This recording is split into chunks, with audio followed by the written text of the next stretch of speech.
and control the fears and allow the people who know what they're doing to do it. Of course, you can't be passive. I'm just saying this because I really need to when somebody talks about a medical thing, that you got to get competent medical care, which you're doing, so that's great. And you don't seem like the person who's reluctant to discuss it, because you're talking to me, a complete stranger, about it.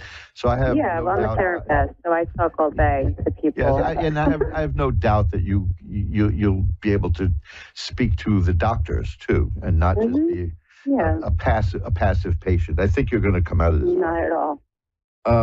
Okay. The last cup I have here, the card is the ace. Last cup, the card is the Ace of Cups, which is the beginning of all things good emotionally and feeling. It's like the air will be cleared. So I'm seeing there's the card of optimism, the card of happiness, the card of feeling overburdened, the card of healing and health and growth, and the a card of good things emotionally happening. So I'm seeing nothing but good stuff here. So let's just keep that positive energy going, okay? Yeah. Perfect. Thank you. So I'm going to light a white candle afterwards to send positive energy your way. And you can always contact me off the air if you need anything else as this progresses. Yeah, I would like a reading. If you want to do that, fine. I mean, aside from this, which is if you want a private reading, let me know, okay? Yeah, I would. Okay, and it's easy to get in touch with me through Ask One Radio or through magic-works.com, or I do everything but skywrite my email out there. I hear from people I haven't heard from in 40 years sometimes. So, are you still that guy? Are you that guy who was so peculiar in school? I said, yeah, I guess that was me.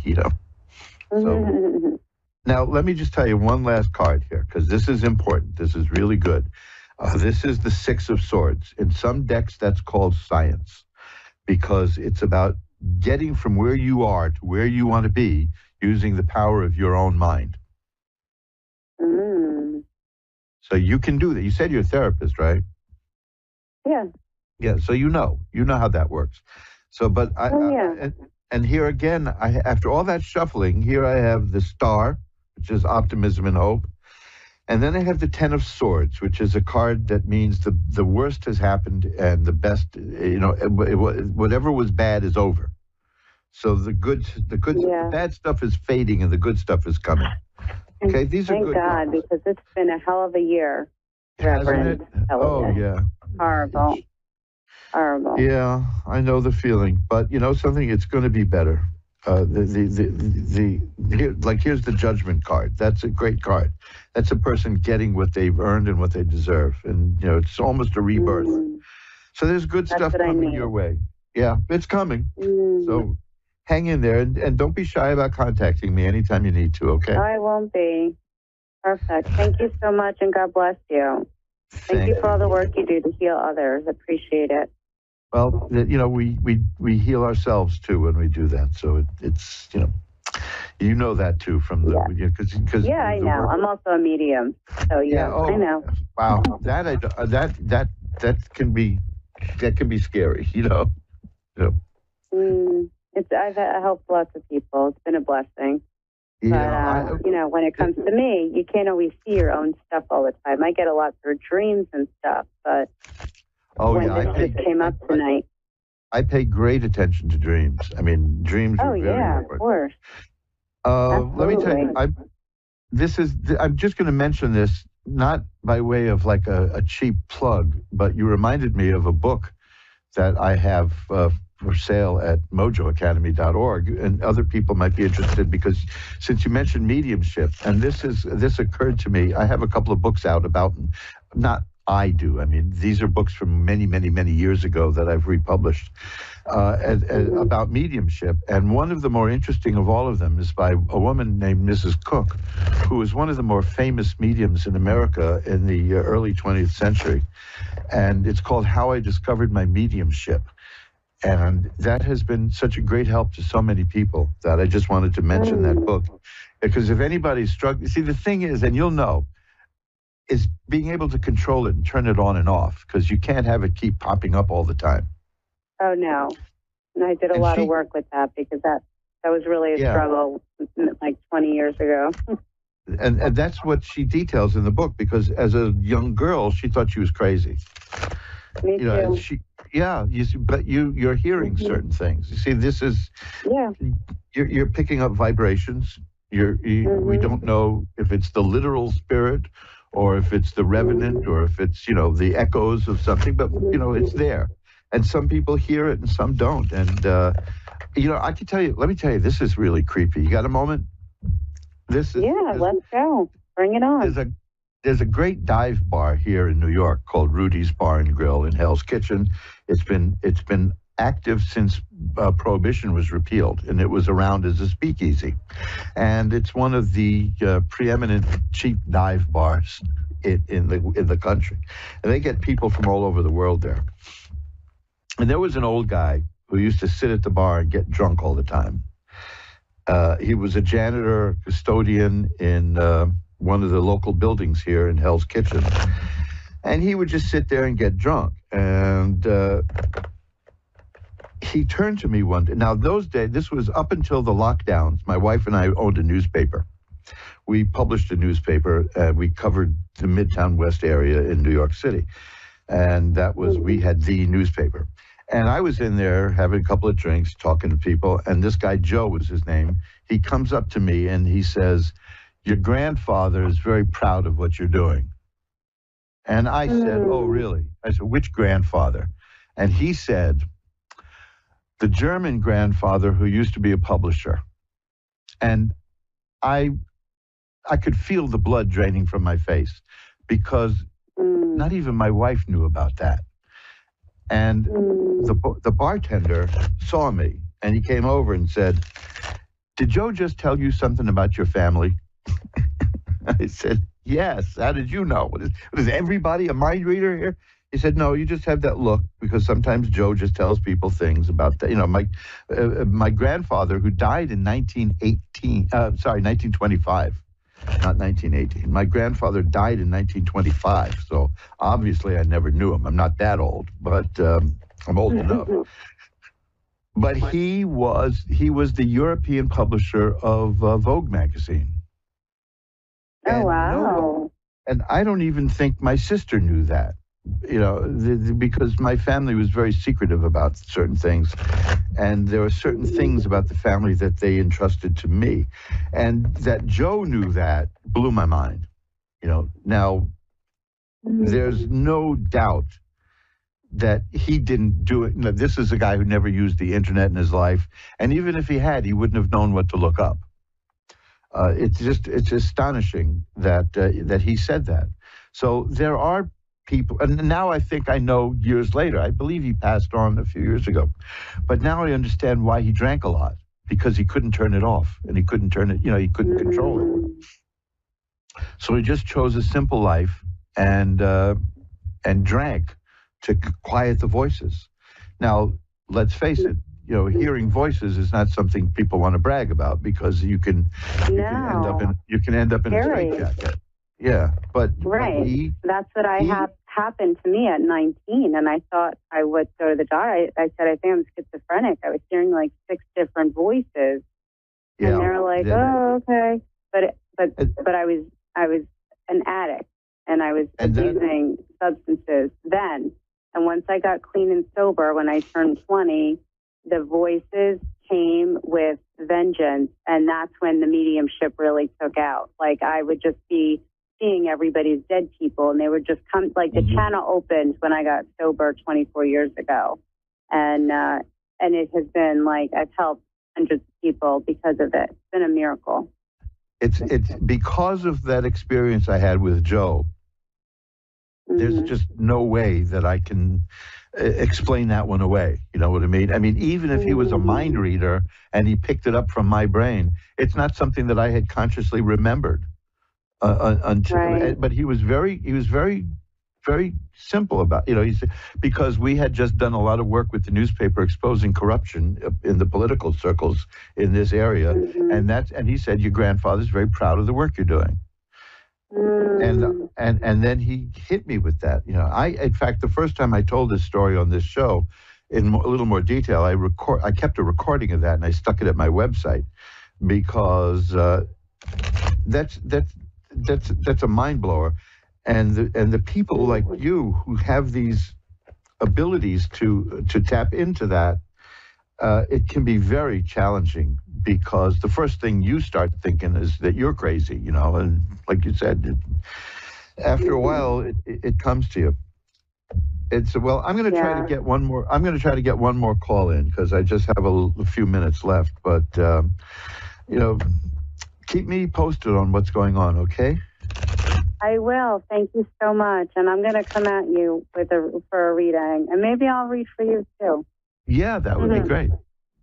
Thanks a lot for calling. All right. Have a blessed night. Take care. Thank you. Bye-bye now. Let's just jump right over to Maureen in Burlington, Ontario. So we'll see if we can get you in there at the last minute here. Hi, Maureen. You're on with Reverend Elliot. Hi, Reverend Elliot. How are you tonight? I'm doing well. How are you? I'm just glad to be back. So, I'm not bad. Everything okay with you? Yeah. I just wanted some clarity for my current situation right now. Okay. I've listened to you before on the radio, and I think you're really wonderful. I just wanted to say that too. Thank you. Let me tell you, the first card I have here is the magician. So this is a person who can utilize spiritual energy and use it here on Earth. So you're a very spiritual person, okay. and you know how to do that. The next couple of cards are almost related. It's the Two of Swords, which is a situation that is kind of like not moving. It's stuck. It's like a stalemate. And then there's the Temperance card. Both cards represent a balance of some sort. That stasis. That things are right now. Things are at a balance, but things have been unbalanced for you for a while. Yes. Okay. Well, that's coming back into focus. Very much so. It's going to be balanced. And there's a card here which I like a lot, which is a card about a person who is at peace with herself and can be alone without being lonely. It's not a matter of being a hermit, but about not needing people, that you're becoming very self-sufficient and you're at peace is what I see. So what I'm seeing in these cards is there's something that's kind of a stuck, something situation that isn't working. You don't have to discuss it if you don't want to. But the Magician card shows me that you have great power, spiritual power, and you can deal with it. And the Temperance card says that you're going to have your life come back into balance. And the Nine of Coins is about the solitary enjoyment in life. It's about being free with yourself. And okay. Again, you see, that kind of, sometimes that freaks people out, because it doesn't mean you're going to be alone. It means that you're okay if you're alone. That's, you're not going to be rushing around trying to please everybody. You're going to be very calm and at ease and content with yourself. So, and here's the Emperor, which means you'll be in control. Things will be working out very well for you. Okay? Okay, good. Okay. Okay, well, thank you very much. I really appreciate your time. Go ahead. Let me just tell you one last thing. There's one last card here. I've had this 3 times tonight now. The Four of Swords. That indicates happiness at home and tranquility and peace. So I think what's happening is that whatever was out of whack in your life is falling into place. Okay? Okay, great. Okay, thank you so much, Reverend Elliot. Thank you. Bye-bye now. And folks, that's it. We've come to the end of another edition of Reverend Elliot Shoots His Mouth Off for an hour. Boy, I tell you, it really just, it broke my heart every time I had to send a message saying I can't do it tonight.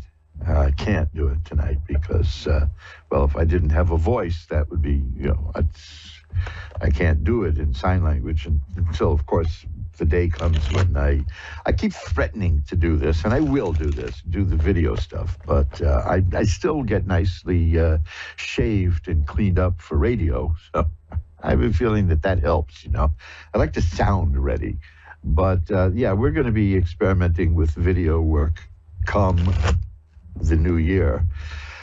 Oh boy, I'm just a radio guy at heart. I'm like Lamont Cranston.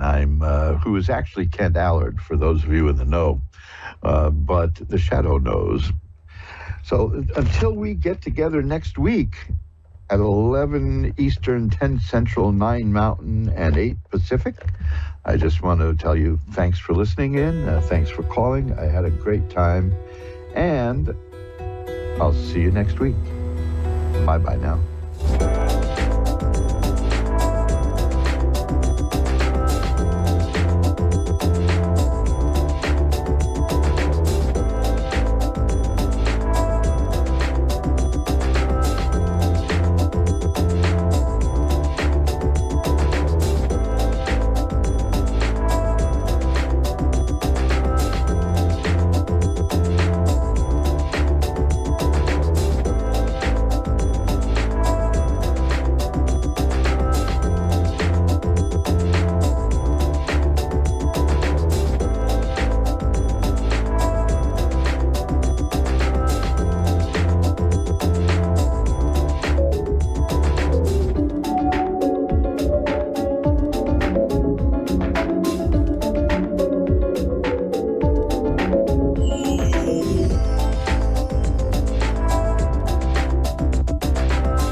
listening to A1R Psychic Radio, Earth's #1 psychic radio network, and watching Moonstruck TV, enlightening television.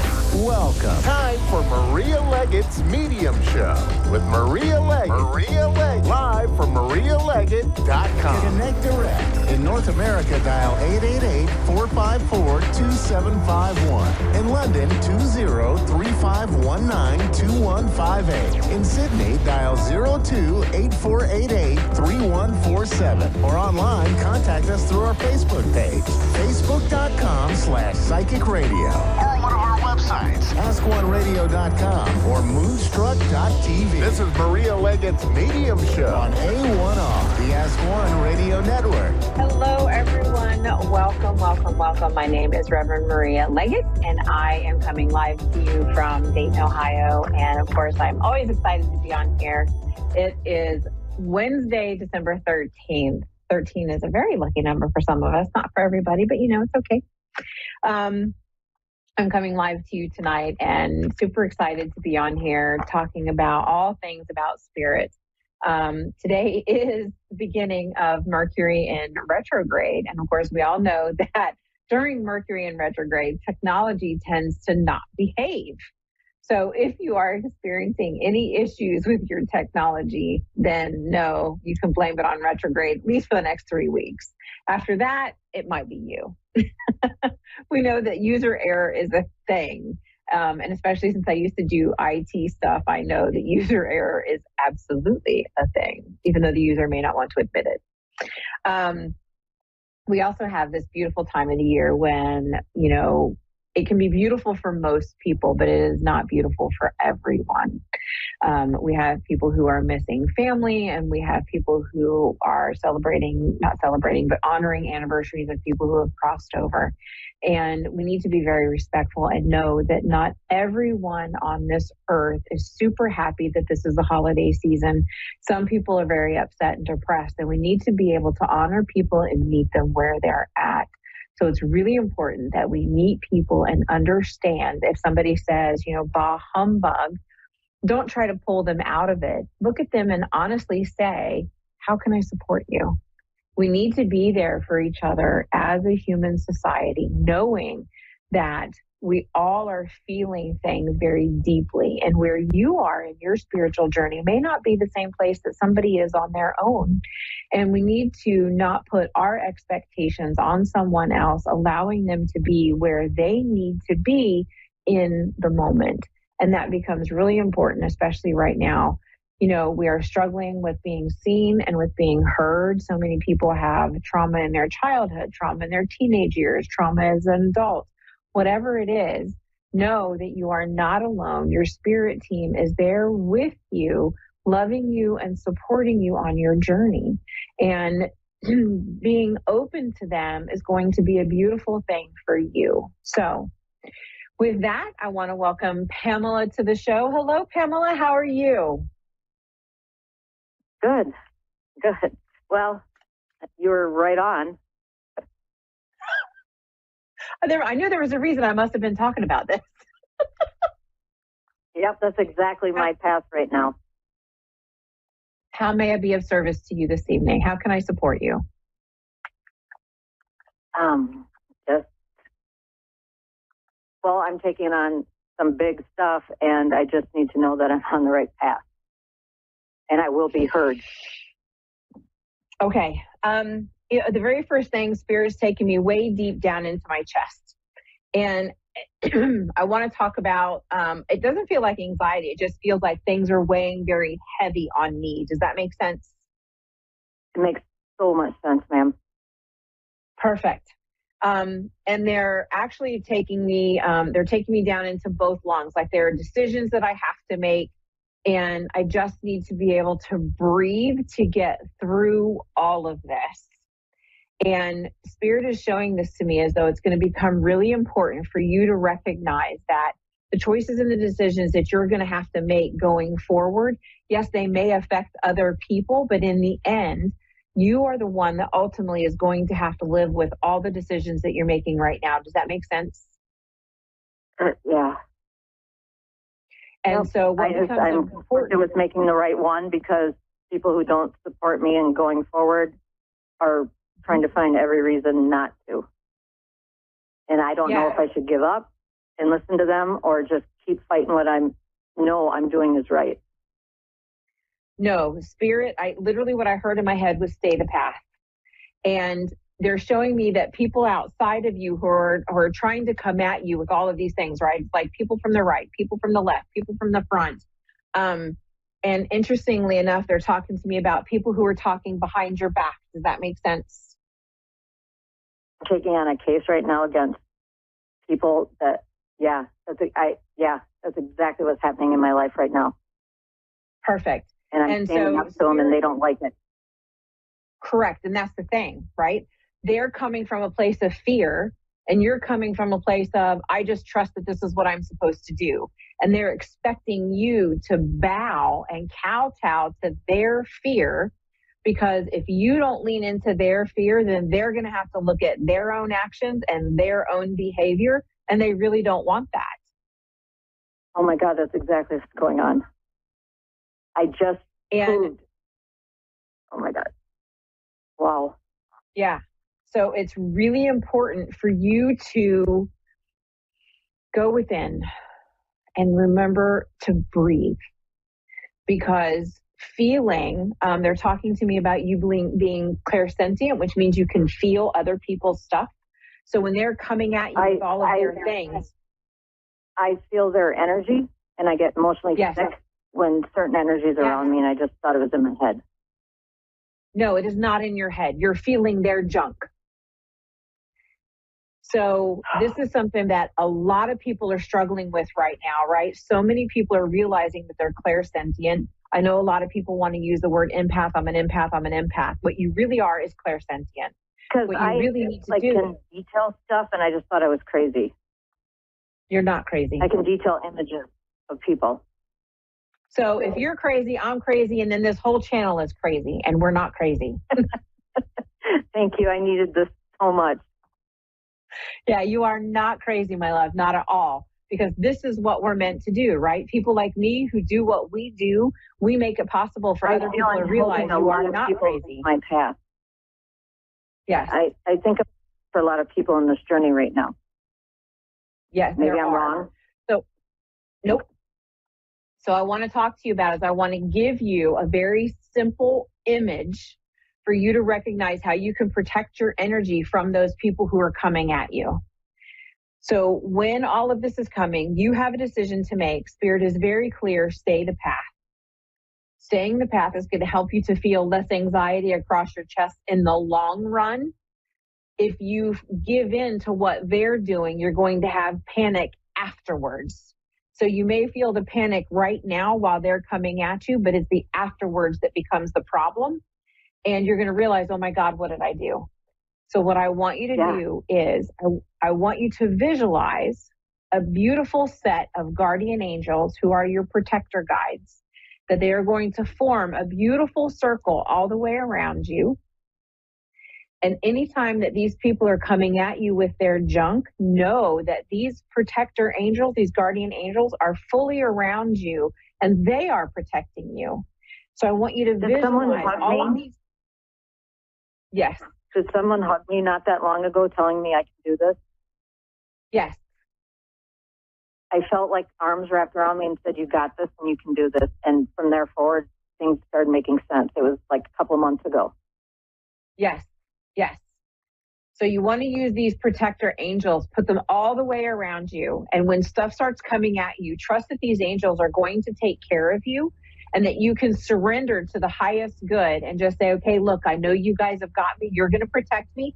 I no longer have to worry about this. So you surrender the ego, let all of your spirit guides handle it, and they will take all of that yucky energy, and I call it the transmute can. So they're going to put it in the transmute can, which is the metaphorical or the metaphysical garbage can, so that nobody gets that energy, because these people around you like to slime people with their energy. They like to make people do things to meld into what their idea of people should be. Well, I recently started writing down my feelings, and then I'm able to let go of certain things. Is that the right thing to do? Like, yes, to journal? Absolutely. It is. One of the other things I can say is they're showing me that there's some like deep, dark anger that they want you to journal out, like say it in all the words that you want to say, but don't leave it in the journal. You need to take it as a single sheet of paper and take it outside, put it in a fire-safe container and burn it. Let it go. Because you're ready to start peeling some of this stuff off and letting things go, because you're just done. You're tired of it. I described it as I'm peeling layers off an onion. Yes, absolutely. That's what I told everyone. Yeah, because it's time, right? You're ready to grow. They're not ready to grow. You are. And your spiritual journey is really beginning to open up more and more, which is why you're seeing more things, you're feeling more things. And the best way that you can control your energy and take care of your energy is when you're around these other people who want you to change. Just put this filter of the guardian angels around you to protect your energy and let them handle it, so that you no longer have to worry about their junk, because it's not yours to carry. You've done it long enough for them. Does that make sense? Yeah, I just told certain people who wanted me to change or they weren't going to come around, and I said, I've picked you so many times before. This is my time.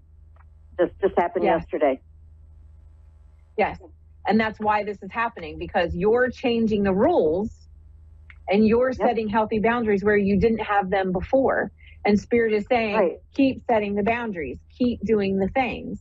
It's important for you, Pamela, to continue to do this, because once you do that, you're then calling in relationships with healthy boundaries, because now you're honoring your own. Right. So know that you are absolutely on the right path. It doesn't mean it's the easy path, but it does mean that in the long run, you're going to be able to breathe easier and have a sigh of relief that, oh my God, I did it. And then once you're on the other side of it, you have then retrained your neural pathways in your brain to know, I am safe to stand up for myself. I am safe to make my own decisions. I can do this.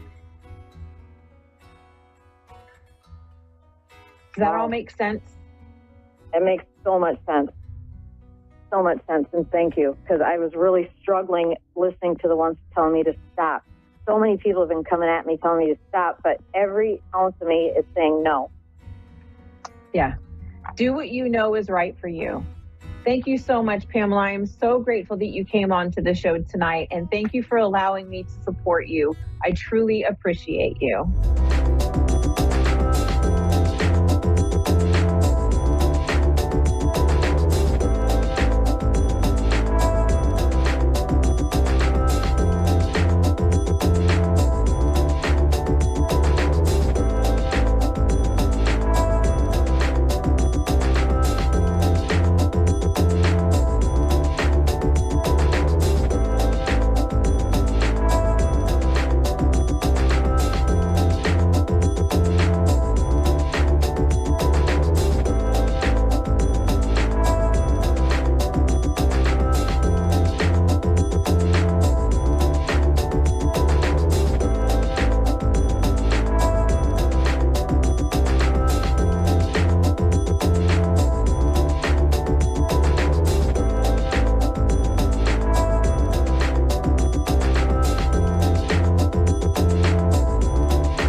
Psychic Radio, Earth's #1 psychic radio network, and watching Moonstruck TV, enlightening television.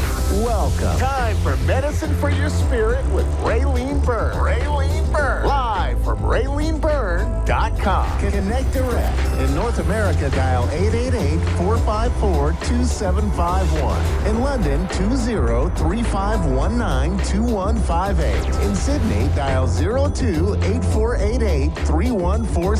Or online, contact us through our Facebook page, facebook.com/psychic radio. Or one of our websites, askoneradio.com or moonstruck.tv. This is Medicine for Your Spirit on A1R, the Ask One Radio Network.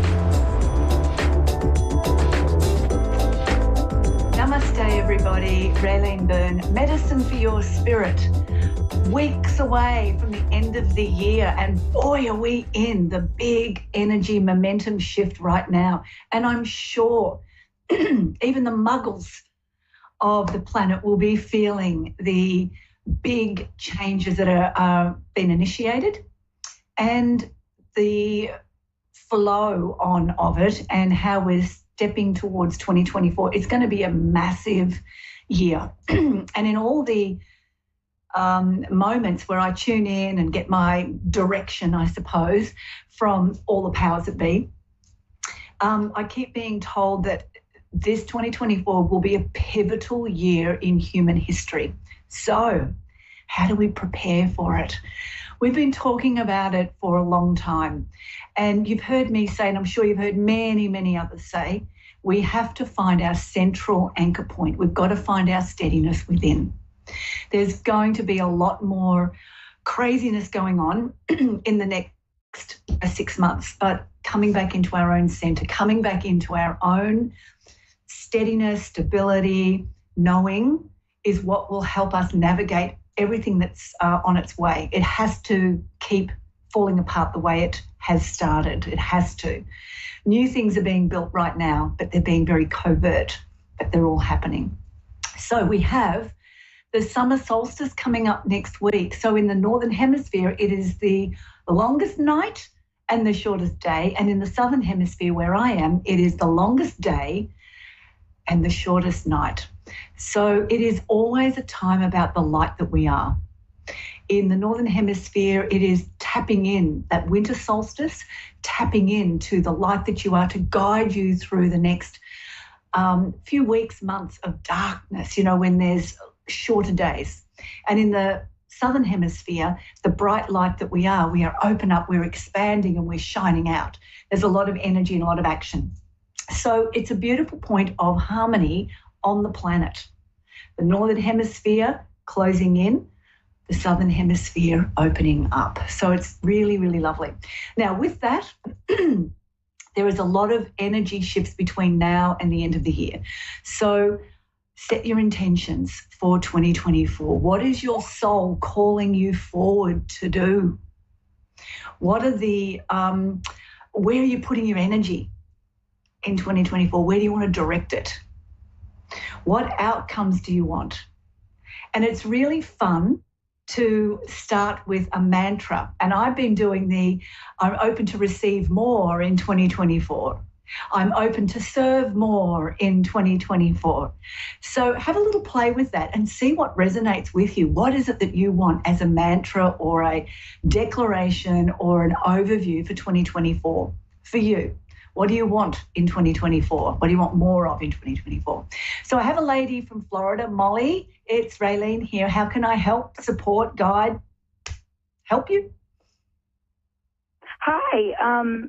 Well, I just learned about your guys' Facebook page, and so I had just signed up for a reading. I was just hoping to get any messages from Spirit or any Starseed Nations that would like to send me a message or have anything to, tell me. All right. So generalized message. So, pardon me, as soon as you started speaking, I got the message, what portal is she on the verge of? What threshold are you standing in right now? What's in front of you? So I want to give you this vision before I pull a card. I'm going to pull about portals for you, like what you're stepping towards, what's in front of you. Right now, the whole of humanity as we're getting ready to go through this massive transformational year of 2024, we are all on the cusp and the edge of looking towards and I keep being told, the wilderness of abundance. Now, that isn't just about money. That's about our sense of self, our skills and talents. It's our value. It's our ability to contribute and create. So there's a lot that we're going to start, that will start flowing through us next year. So I'm just going to see for you, Molly, what portal you're on the edge of right now, you're looking at, or you're standing on the threshold of, because it feels like you're ready for change or you're ready to step into something else. So let's see what this is for her, for Molly. The portal that she's entering. Does that make sense? Yes, that makes all the sense in the world, actually. Okay, let me see what this is. I heard it straight away. Portal. Molly in Florida. Here we go. It's this one. Okay, we've got here the energy of initiation. This is new beginnings. Now, initiations are always, the invitation to step into initiations means we get tested. So you might be having some challenges at the moment or some issues, or you're about to step into them. But it is part of the energy of knowing you have the abilities, that you have the skills, that you have the knowing within yourself to move through it. Now, initiations, challenges, tests, they call us so deeply to approach them from a different perspective, different to how you've done it before, from a different understanding, from a bigger viewpoint. So this is saying that you are getting ready to move into a new area of life, and the tests are, you're moving through the tests or the challenges. It's okay. It's part of what we need to do, so we have a reference point within ourselves of how far we've come.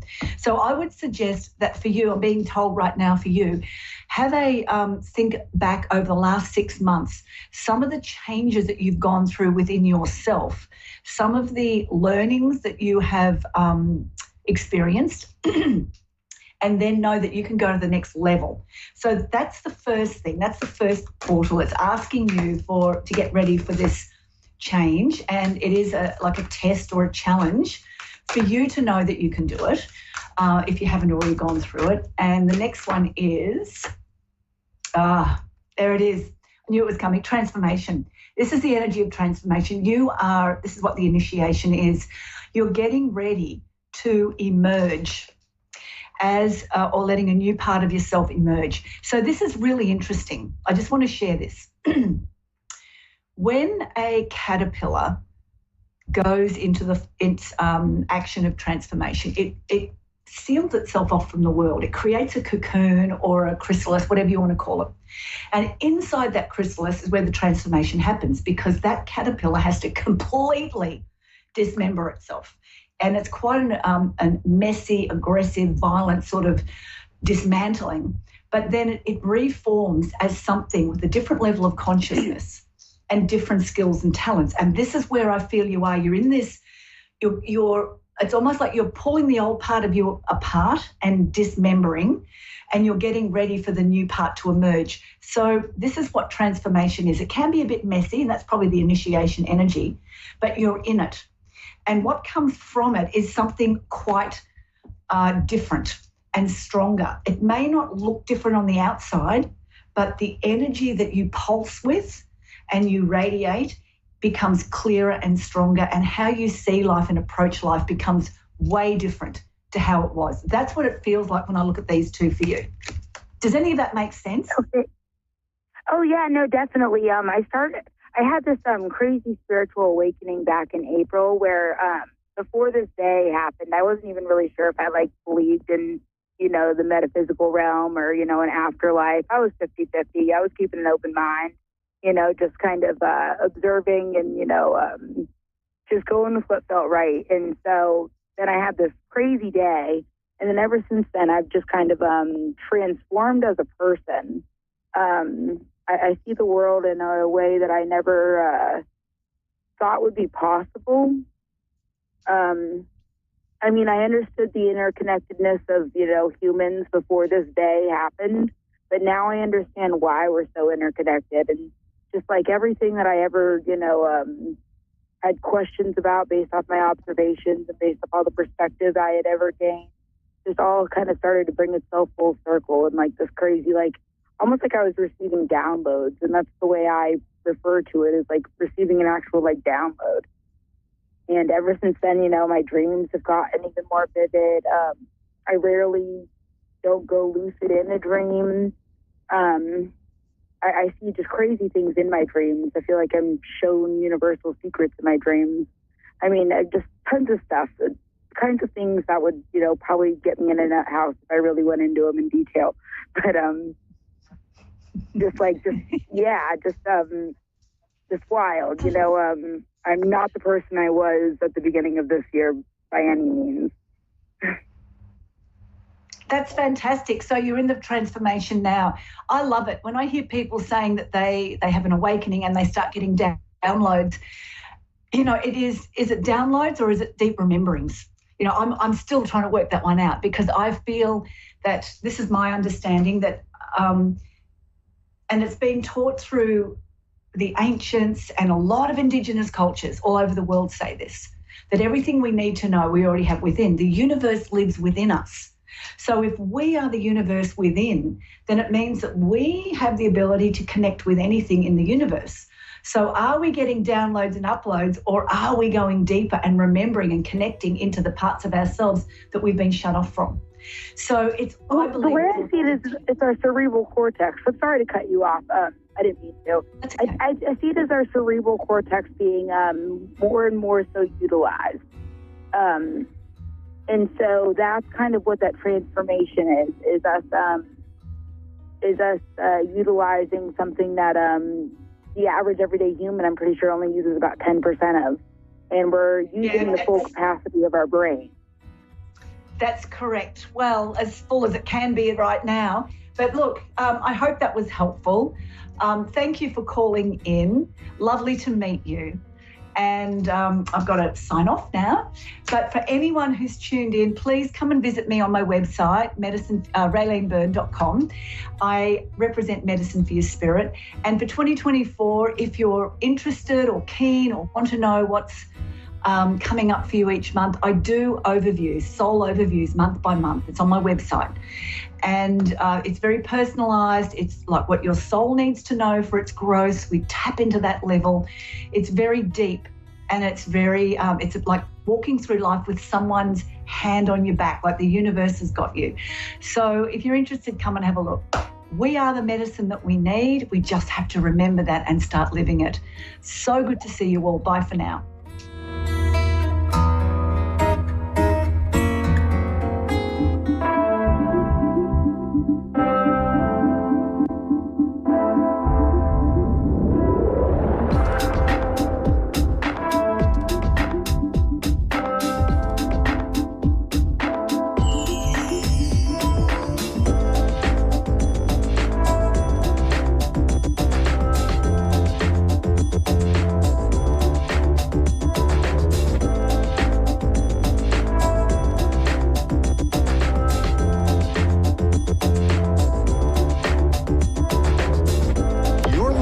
A1R Psychic Radio, Earth's #1 psychic radio network, and watching Moonstruck TV, Enlightening Television.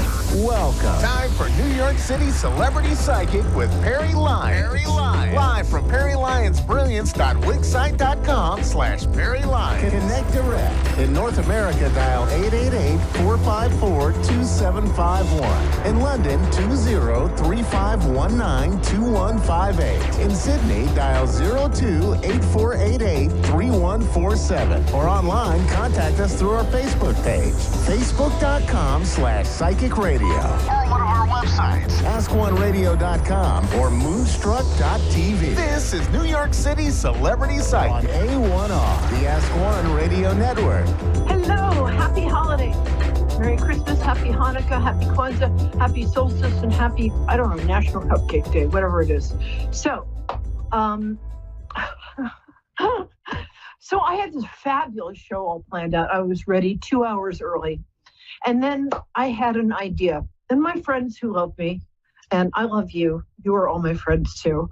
When I have an idea, my friends say, no, Perry, no idea. Perry, no, just put the idea down and back away slowly. So my idea was I had somebody come in to help me with my house because I'm redoing it. And for some reason, I walked in this morning and she'd taken away my decorative mantelpiece. I'm not sure why. People are strange. So I decided to do some crafts. Now, this is a time of year when sometimes we can't help envying what other people have, right? So we'll look at somebody and say, oh, I wish I had her singing voice, or I wish I had his Porsche, or I wish I, and I have a talent, I think. I used to think of it as a bit of a curse, but now it's a lot of fun. I can talk to dead people and I can kind of see the future sometimes. But the one thing I always wanted to be really good at when I was a kid was crafts. And if there's one thing I'm not good at, it's crafts. I remember the first time I was about 5 and I came in and I showed my mommy, my loving parents, the craft that I just done. And she's like, how did you get the dog to make that? And I'm like, never mind. So I tried to do some stenciling. I don't know if you can see the back here. I'm just going to change it. But I tried to do some stenciling. Can you see that? It should be Santa and reindeer and Hanukkah dreidels. And it looks bad. I'm not going to lie to you, but it's charmingly bad. And then I couldn't find my special Christmas shirt. But I am going to take 2 seconds, if you will bear with me. And I need to get centered. I have a Santa hat, though. And my favorite way to get centered, because I've been a professional singer since I was 12. So join in at home. By the way, I grew up in a multi-religious household. My dad was Jewish background. I went to an Episcopalian convent school. Oh, Betty in Killeen, Texas. Can you give me 5 minutes to do the psychic weather? And yes. Just breathe deeply. And I'm so happy to hear your voice. You have such a calming energy. I feel better already. Thank you. I'm so glad you're here. So give me 5 minutes while I ramble on. So this is what always gets me centered. Ready? Silent night, holy night, all is calm, all is bright, round yon virgin mother and child, holy infant, so tender and mild, sleep in heavenly peace, sleep in heavenly peace. I feel much better, thank you.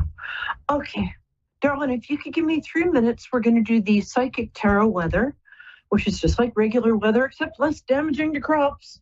And okay, I brought can you hang out for a bit? Don't go anywhere, because I love your Yes, I will hang on. Thank you. And where are you calling from? Colleen? Yeah, no, the girl sitting next to you. Yes, you. Oh, cool. Okay, so I'm going to pick 3 cards. These cards are for the week ahead, starting today. So today's first part of the week. Second card is middle part of the week, and I can hear you catching on from here. The third card is the last part of the week. So I'm going to do this without. Oh, that's nice. It's a beautiful card. It's the 2 of Cups. I brought up my special Christmas cards. I mean, they're not Christmas, you know what I mean. They're fancy cards.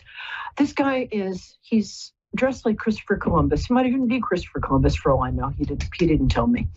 And if you look at it, he is looking out over a harbor and he's holding a globe. And that means that he's started some new venture, some new project. And he doesn't know if it's going to work because at the time he exists, most people thought the world was flat, and he's worried that his ships are going to sail right off the edge of the earth and go boom. But the earth isn't flat. He's reminding himself that to everything there is a season, turn, turn, turn, that the earth is round, and that the project that he started, the things that he set in motion with faith and hard work, are actually going to come back to him laden with gold. I mean, the ships will. So it's a nice beginning of the week if you're starting any kind of project, or if you're getting back in touch with people from your past, which some of us do. It's a great thing to do. So that's the first part of the week. It's a very comforting card. I just love doing that. Okay, what's the second card? Oh, isn't that lovely? This is the Queen of Pentacles. It's a very Mary-like card. Pentacles have to do with earthly joys. I don't mean, the kind that you get in trouble for. I mean earthly joys like going outside on a snowy night and catching snowflakes on your tongue and being grateful and appreciative for the food and we have and the shelter over our head. And the Queen of Pentacles is either you, if you happen to be of the woman persuasion or identify that way, or a woman in your life who's bringing, much like Betty is to me right now, a calming, organizing, peaceful influence into your life. It might be your mom. If you still have her, give her a big hug. I miss mine. But also a card about letting yourself receive help, letting yourself receive love, because you take care of a lot of people. Everybody who's listening to this program, it ain't no accident that you're tuning in right now. You've been overgiving. Let yourself receive joyfully. Sweet. Good. Ow, I just hit myself in the eye. It's not a good card for hitting yourself in the... Oh my gosh, I love this card. Oh, how nice. This card is... Wow, I'm getting a lot of pentacles. This is somebody who's coming into your life to help you. Probably male energy, might be man or identify as man, but probably older. Yes, I'm sorry, it's not. He's probably 45 or younger, excuse me. He might even be a romantic interest. He might be a Taurus, or Pentacles or Earth sign. So he might be a Taurus, he might be a Virgo, he might be a Capricorn. We love us our Capricorns in the show. Not that I have one personally, but I'm saving up for one.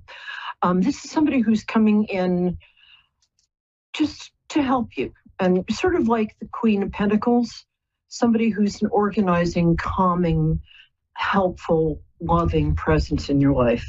So I guess that makes sense. I don't pre-pick the cards. They just surprise me, and sometimes that's a good thing. But okay, we're done with that part of the show. I hope you enjoyed it. And Betty, are you still there, my angel? Yes, I am. Oh, did I get your name right?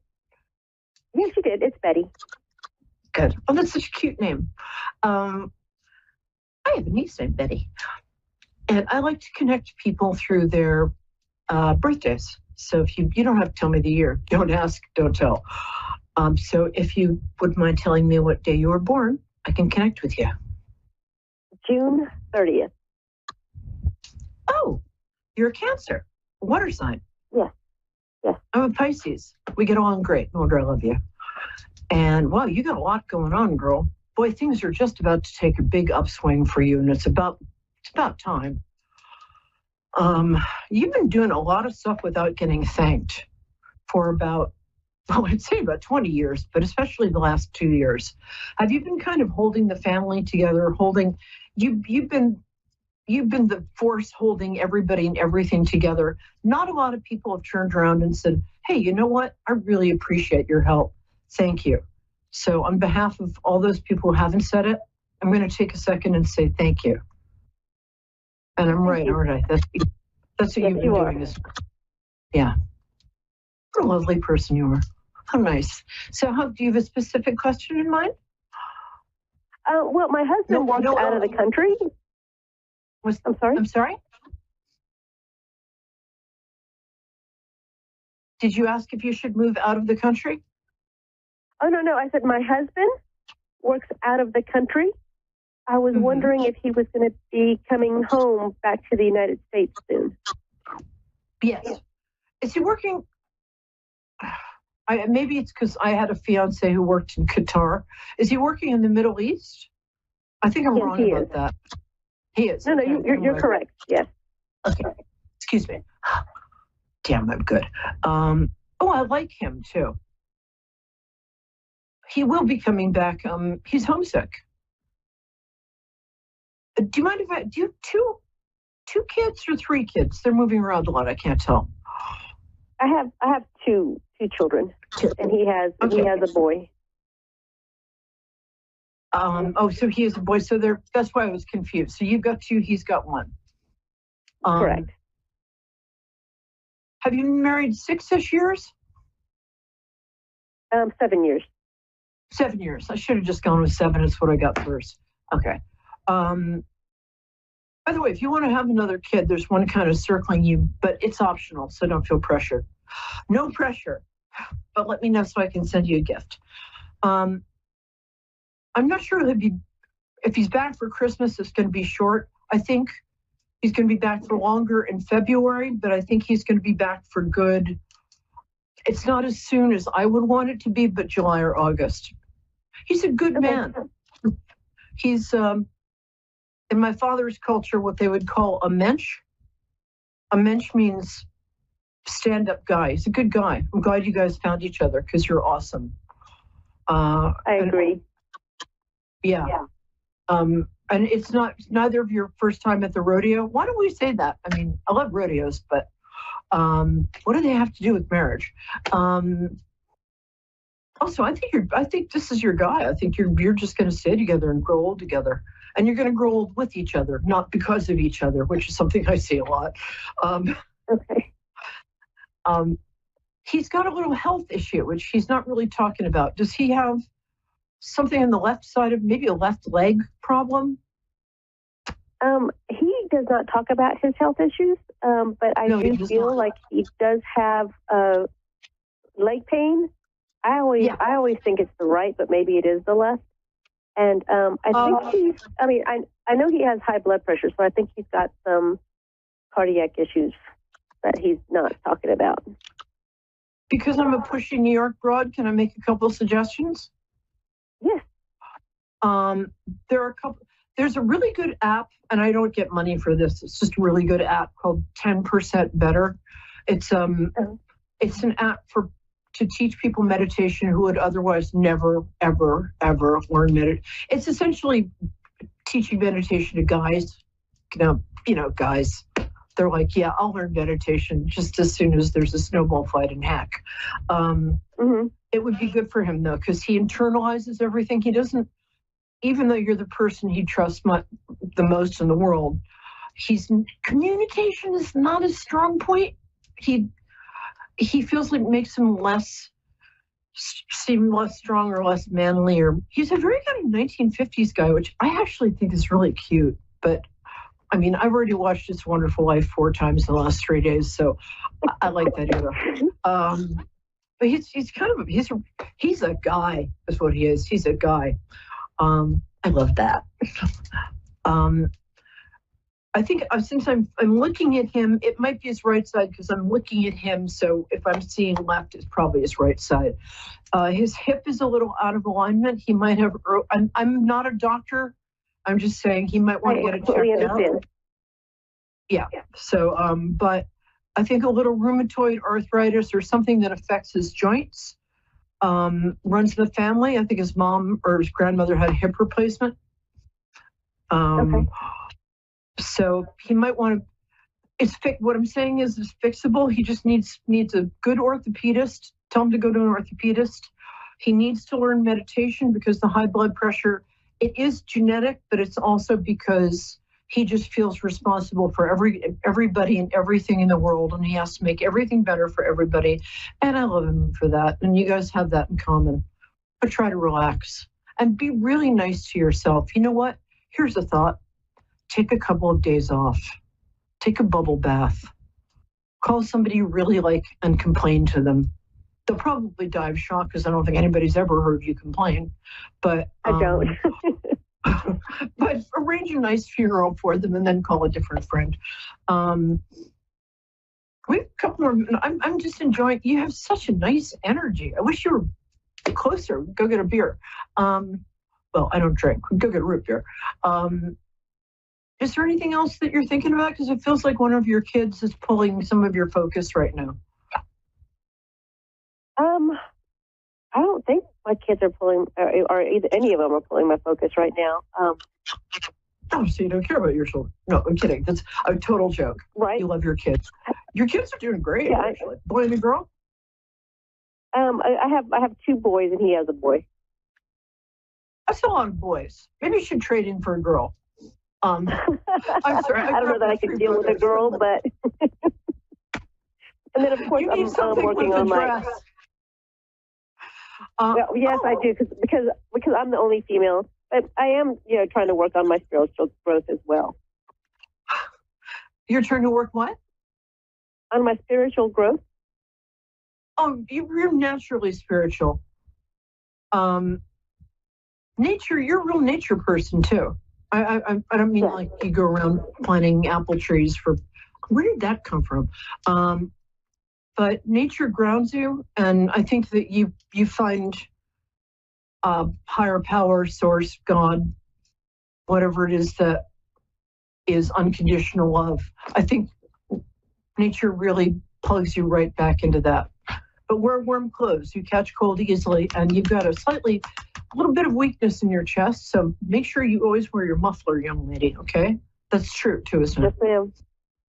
Yes, that is. You're awesome. Well, I guess I'll let you go, but I'll miss you. And let me know how you are. My website's Perry Lyons. It's like periwinkle, 1R, P-E-R-I. My last name is Lyons, like, but with a Y, Perry Lyons. Okay. Just drop me a line and let me know how you're doing, because I think you're really cool. I sure will. Yeah. All right, thank you so much. You have a great evening. Really nice year coming up, so mwah. All right, sweetie. Well, thank you for calling. All right. Thank you. The best people? My pleasure. I get the best people. My producer just flashed the name of the lovely person who is on the line now, and I didn't see it. Oh, Sherry, I love that. Sherry. Yes, hi. Hi, and we rhyme. Oh, Sherry, S-H-E-R-E-E, pretty. Cherie, oh, yes. Cherie. Thank you. Yeah. Oh, that's not, well, oh, that's beautiful. I love that. Thank you. Cherie, you're so continental. So, hello, my dear. Happy holidays. Thank you, you too. I can see with my mind's eye. Pretty girl. Thank you. Okay, tell me when tell me when your birthday is, and I will connect with you. Yeah, okay. It's June 24th, 1975. Wow, we're all cancers. I don't think I've ever gotten a cancer in the show before. And now we're getting this. Oh, really? Wonderful. Yeah, I love well, I'm a Pisces, so we love you guys and we understand you. It's interesting because it's a misunderstood sign. People think like, oh, they're moody and crabby. Not at all. You guys just have hearts of gold. You have to have a little bit of a shell because otherwise you'd just be so nice that everybody would just walk all over you, and we can't have that. Yes. Has anybody ever told you that you're very good at managing money? That's strange. I don't think you even know that. No, because I don't think I am. No, I know that. That's what. Sometimes my guides will tell me stuff, and I'm like, I'm not saying that. That's not. I don't. And the guides are like, say it. And they're invisible, so I have to be nice to them. Also, they work for free. You're going to find out this year that you actually have, and then we'll move on to the interesting stuff. All the money is fascinating. Feel free to send me any extra you have. I'm kidding. Because I have Santa, and I can ask Santa. I think the other thing I'm trying to say is this is a year when you're really going to get your life together. You got distracted by other people's problems for a while there, and there were a lot of problems and a lot of people. Is that correct? Yeah. A lot of drama around you, not you. not your drama. Right. Yeah, you're not dramatic. Yeah, you're right. Thank you for not being dramatic. Thank you. Everybody around you is. Yeah. You're going to have to start setting boundaries. I don't care if you have to go to Home Depot and get a length of picket fence and carry it around with you and say, this is my boundary. People have been taking, it's interesting. Sometimes this will happen in shows sometimes. I'll get themes. People have been taking advantage of you. Make them stop because you're worth so much. Yeah. I mean, I'm not suggesting you sell yourself on eBay, but and you're smart. And I think you're a little. Is it okay if I'm really blunt? Did I mention I'm a New Yorker? Yeah. Okay, you're a little bored.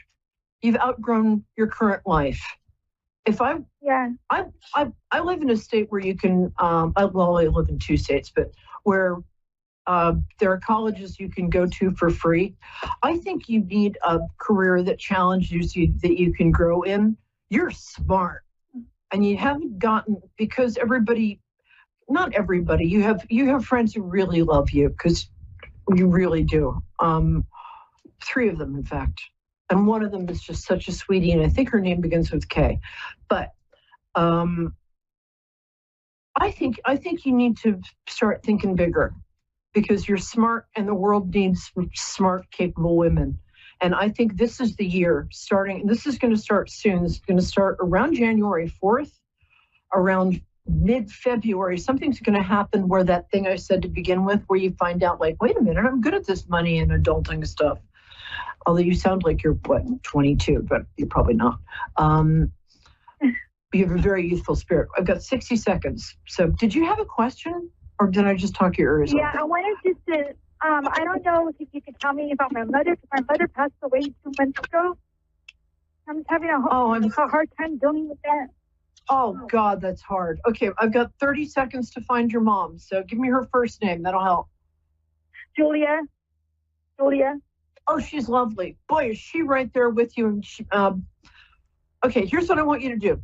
I want you to contact me at Perry Lyons, PERILYONS on Facebook. Message me. I'll get back to you within the week. Perry what? I'm sorry. That's okay. But PERILYONS. I'm going to give you a free 10-minute medium thing, because I should have asked earlier what your question was. I've got 30 seconds. Okay. Here's what your mom wants you to know. She wants you to stand up for yourself. She wants you to not make the mistakes. She felt that she didn't love herself enough. Your mother was a very lovable woman, but she had a lot of hard circumstances. And it's interesting. Was she very soft, but she could also be very tough, strong, not tough. Yeah. Very soft, loving. I just adore her. And you look very much like her. You both have she's got very soft skin, and very pretty. She almost has a doll-like face.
Psychic Radio, Earth's #1 psychic radio network, and watching Moonstruck TV, enlightening television. Welcome. Time for Bernice Bisson, Psychic Media. Bernice Bisson, live for BerniceBissonPsychic.com. Connect direct. In North America, dial 888-454-2751. In London, 20-3519-2158. In Sydney, dial 02-8488-3147.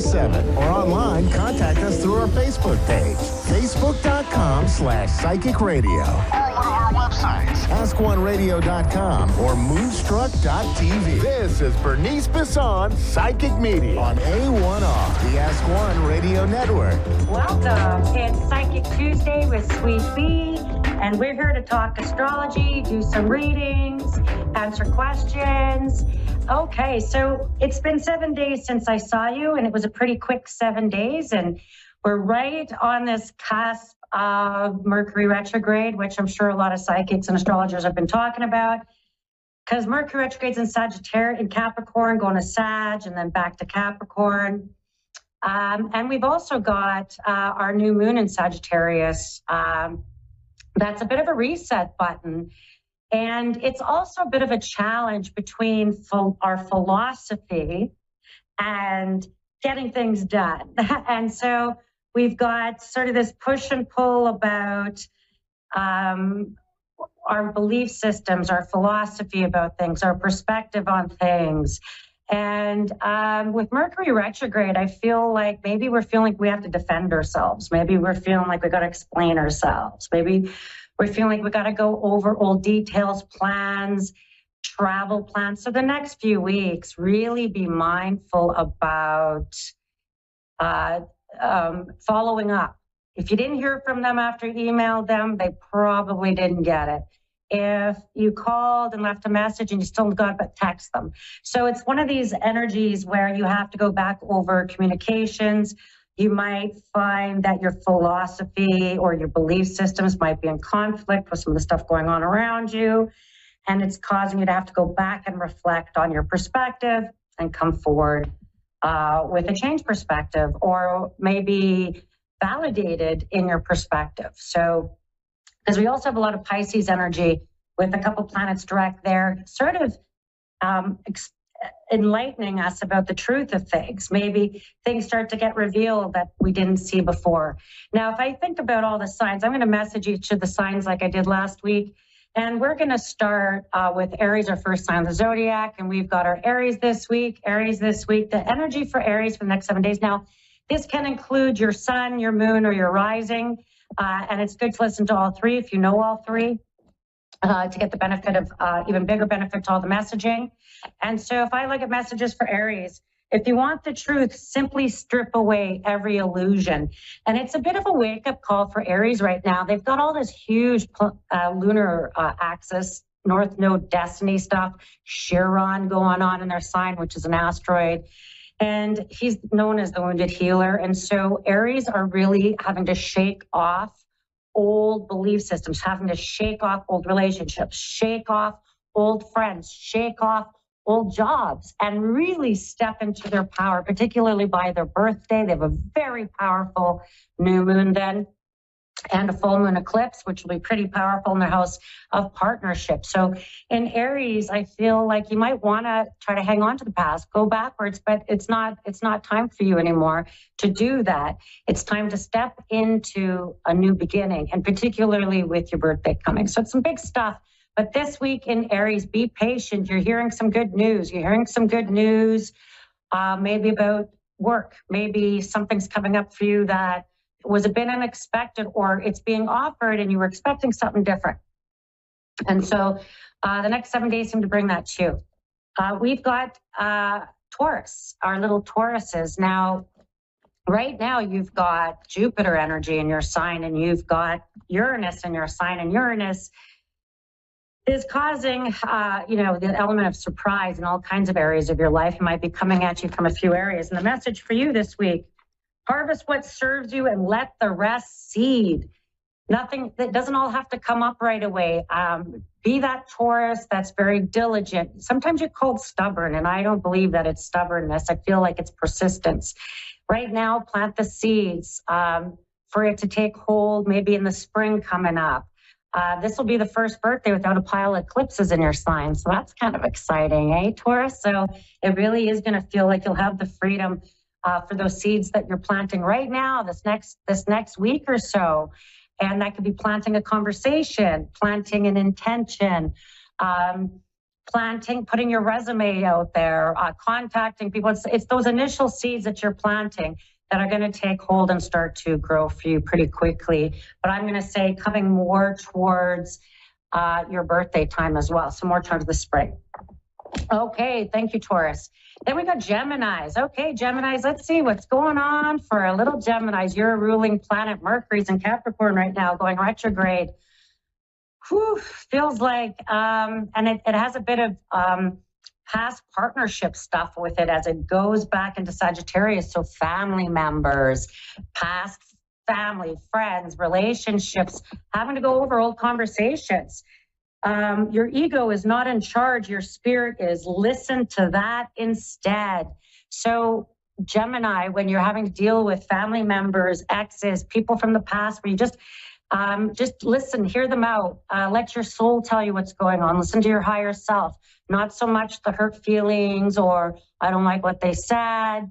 Because communications really affect Gemini. Words affect Gemini, and words are really important to form this next 7 days, because you might have to eat a few of them later, and I want them to be nice and soft and chewy. You know what I'm saying? Okay, soft, chewy words, Gemini. Then we got Cancerians, and this next week with our little crabs, wow, I gotta say, you've got a whole bunch of energy about to pour into your house of partnership. And so you've got some tough conversations, some boundaries to make, some things where you got to take up some space in relationship, Cancerians. You guys don't like to do that. You like to give space to people, make room for people, but this is the time for you to be a bit selfish and take up some space, say no to a few things, you know, Cancerians, because you sometimes feel like you have to do everything. The message is stay away this week. It's okay to kind of go low, and it's okay to kind of have time to yourself and not have to be a people pleaser, not have to show up for everyone, not have to plan every event. And it's okay to sit back a little bit right now, little crabs. Okay. All right. Then I've got my Leos, and we've got this powerful energy in Leo right now. Let's take a look. What's the message for Leo? Imposter syndrome is kind of universal. Don't stress out about it, Leo. Oof, maybe you're going to have to put your big kid shoes on or your big kid pants on, because I feel like you're stepping up to the plate. You're stepping up to challenges that could be really good for your career. That could be maybe there's someone who is going on leave, or you'll have to fill in for them, or you could be in an acting role, or you could be sort of thrust into a role or position this next week or so that maybe you weren't expecting, and you're like, you know, I'll do it. I'm going to just add my little Leo flair to it. I'm just going to come with my Leo energy. And I feel like you might be thrust into a role where you just naturally have to take leadership. So I feel like, and it could be on an acting role, but don't have imposter syndrome. You can pull it off. Hey, absolutely. All right, Leos, thank you. We have Virgos. Oh, our wonderful little Virgos. And I got to say, you know, your house of partnership, the two planets there, we've got Saturn, we've got Neptune, slow as molasses right now, inching forward, one step at a time kind of stuff. And that's the energy around relationships. Don't react, be patient, watch, observe, don't jump to conclusions right away. No one is pure angel or pure jerk. We're all both. So remember that a little bit, Virgo. This next 7 days in terms of relationships is not everybody is one thing or the other. So no putting people on pedestals, and maybe soften your perspective on some people, or recognize that maybe they're not perfect and no one is. Okay, no one is.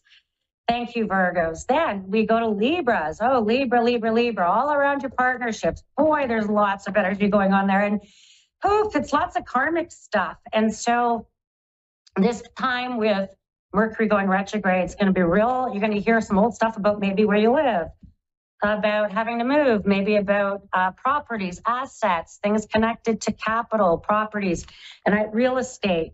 There's stuff that you'll have to go over the details, go back over things, take a look at it. It says consolidate your power instead of spreading it thin.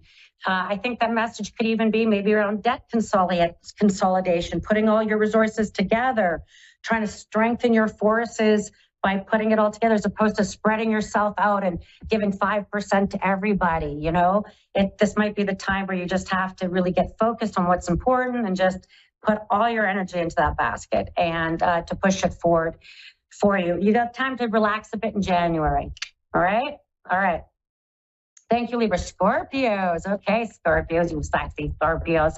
Let's see what's going on for you this week. All right. If you knew the answer, there would be no lesson. Oh, okay, Scorpios, you can't know everything. You can't think you know everything. And I feel like this Mercury retrogrades in your third house of communication. So you're going to have to be very mindful about how you're communicating things to people, how you sometimes get really impatient because you think people don't hear you, or you think they don't understand, or you think you gotta. And I just feel like this is going to be the time not to react to communications, not to get your little Scorpio stinger out and stinging people around you, because people might be kind of weird with the communications. Things might come at you that you weren't expecting. You might get some surprise communications. You might even get an apology that was owed to you from the past. So there's some stuff like that coming forward. Just be gracious. Don't jump to conclusions and wait for further information. Because I feel like in a few weeks, there'll be more coming around whatever's popping out in your life in this next 7 days. All right, Sagittarians. Ooh, happy birthday, Sagittarians. All the energy is on you guys. You have a really powerful reset button here. Woo, woo. And so make your wishes, 12-12 portal. Make your wishes, Sagittarians. What is it you want to bring to light this next year? You can be very focused on your riches and your money. And your answer is don't seek in others what you can find in yourself. Trust your higher self. Trust your own intuition. Trust what your gut's telling you. Don't let other people convince you otherwise. Again, philosophies and perspectives. Stick to what your body's telling you, what you know to be true, and don't fall for what other people might be trying to convince you. All right, Capricorns. Hey, that Mercury's retrograde there, eh? And you've also got Pluto. And Pluto and Mercury, wow, power struggles, conversations, sticking up for yourself, standing up for others, human rights kind of stuff, taking on an agenda, really having your voice heard. You'll cross that bridge when you come to it. And it looks like you've maybe preparing yourself for some of those conversations this week, getting yourself ready to proceed, getting yourself ready to go forward there. And then we've got our beautiful little Aquarians. Oh my gosh, we're about to enter the age of Aquarius, folks. 0 degrees of Aquarius with Pluto moving there in January. And it says, if you don't examine your wounds, how can you expect to clean them, Aquarians? You're coming into a whole new era.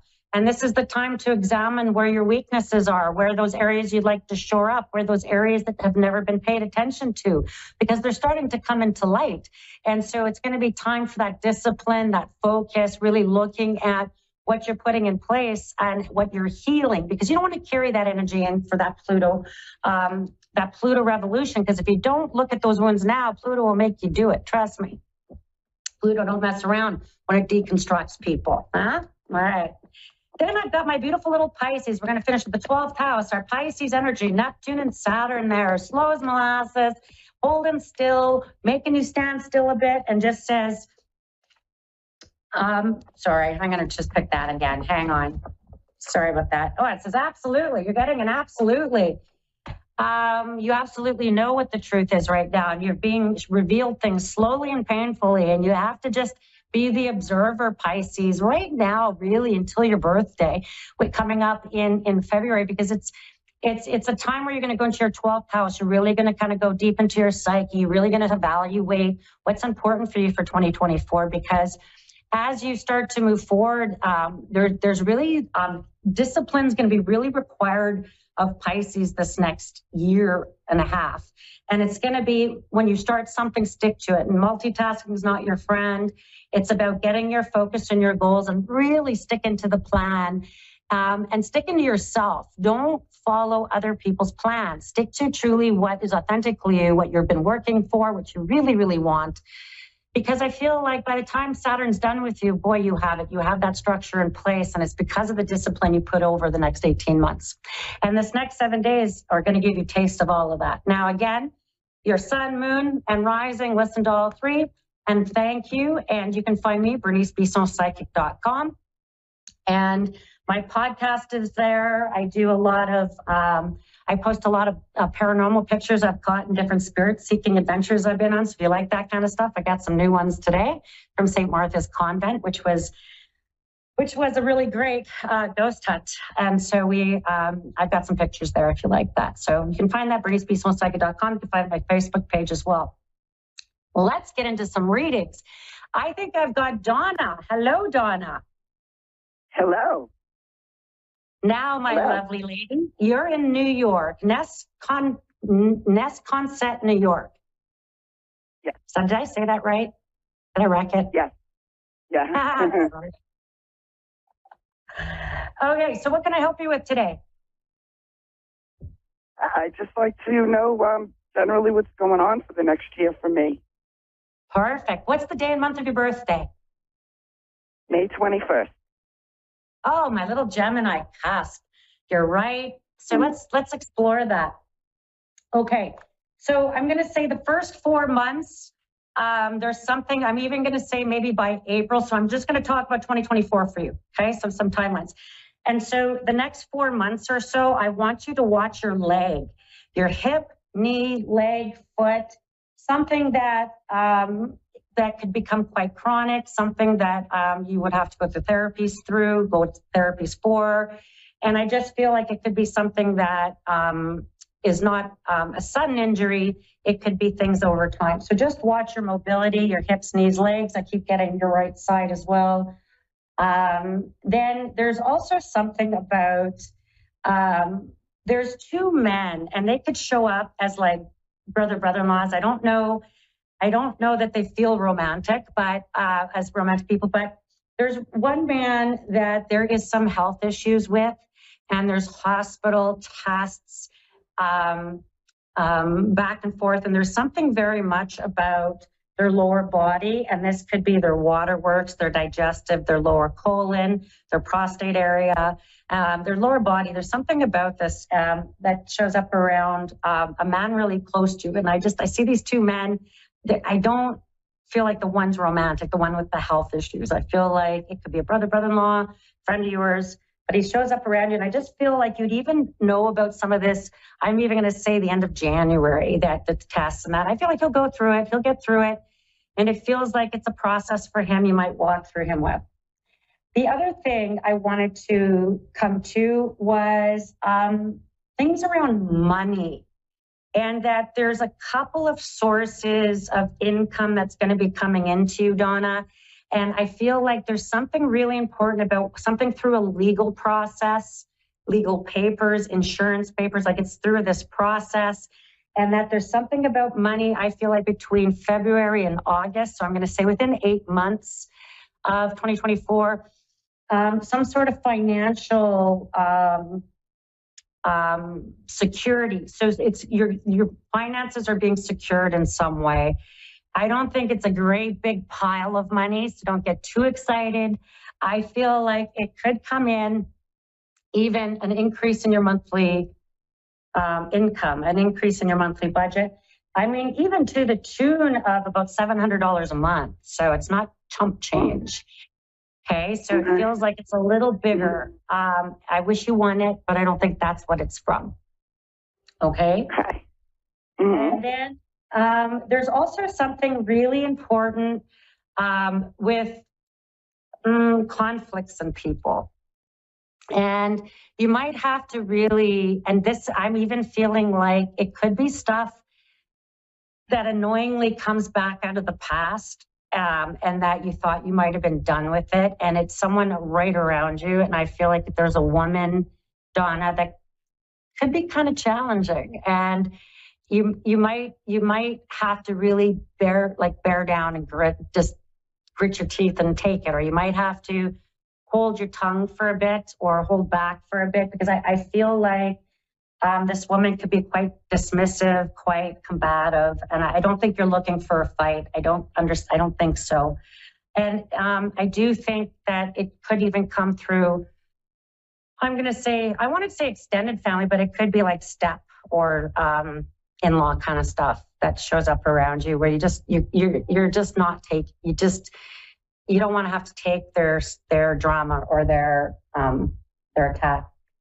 There is one last piece, right? And then don't take it neither, but I just feel like anything that it feels like if you say anything that it's futile. It's almost like you could say, and it's not about being wrong at all, because I actually think maybe what you're telling them is right. It's just that I don't know. The pushback seems pretty hard. I'm like, you don't deserve it, Donna.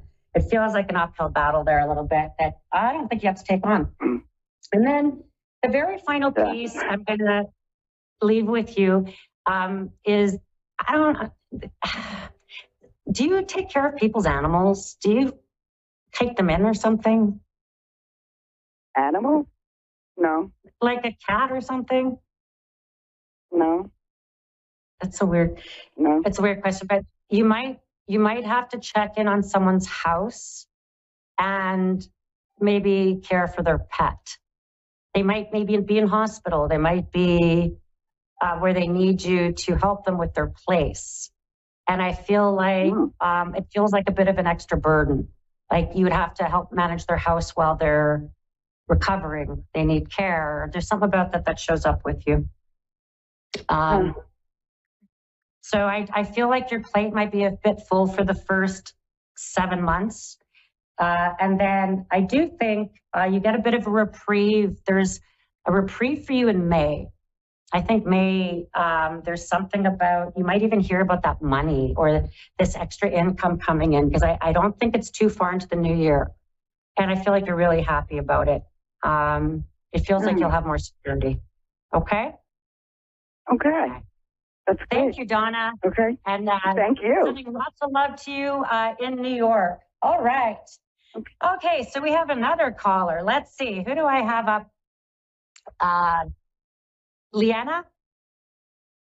Oh, I'm so sorry. Ileana. Hello, Ileana. Hello.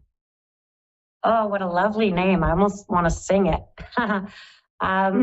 You're in New Britain, Connecticut. I'm in Winnipeg, and welcome. And you have the rest of my show. So what can I help you with? Well, maybe just a general reading, maybe. Okay, sure. Let's look at 2024 for you. What's your day and month of your birthday? May 16. May 16, is that what I heard? Yeah. Perfect, my little Taurus. Okay, Taurus, a couple of things.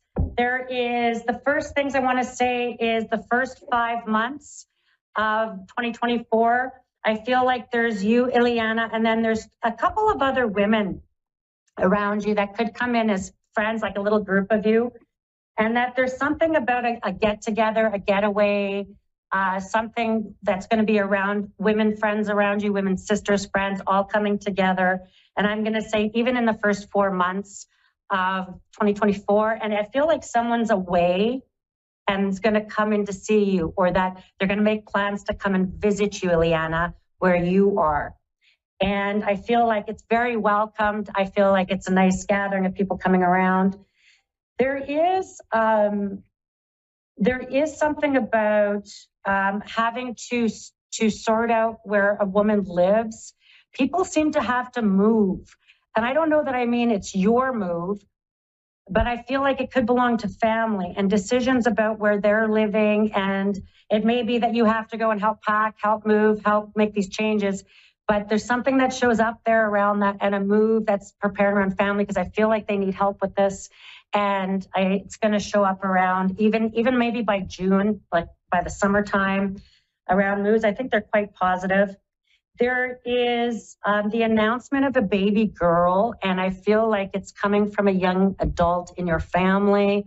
I will include extended family like nieces and nephews, but there's a little girl who is coming, and I feel like you're going to hear about this, the birth of this child, and this child's going to have an angel's name, or be named after an angel, I guess. But and you're going to know about this. I even feel like between February of 24 and February of 25, and it feels like wonderful news, but it seems to be coming to a young adult in your family, and it feels like very, very good news.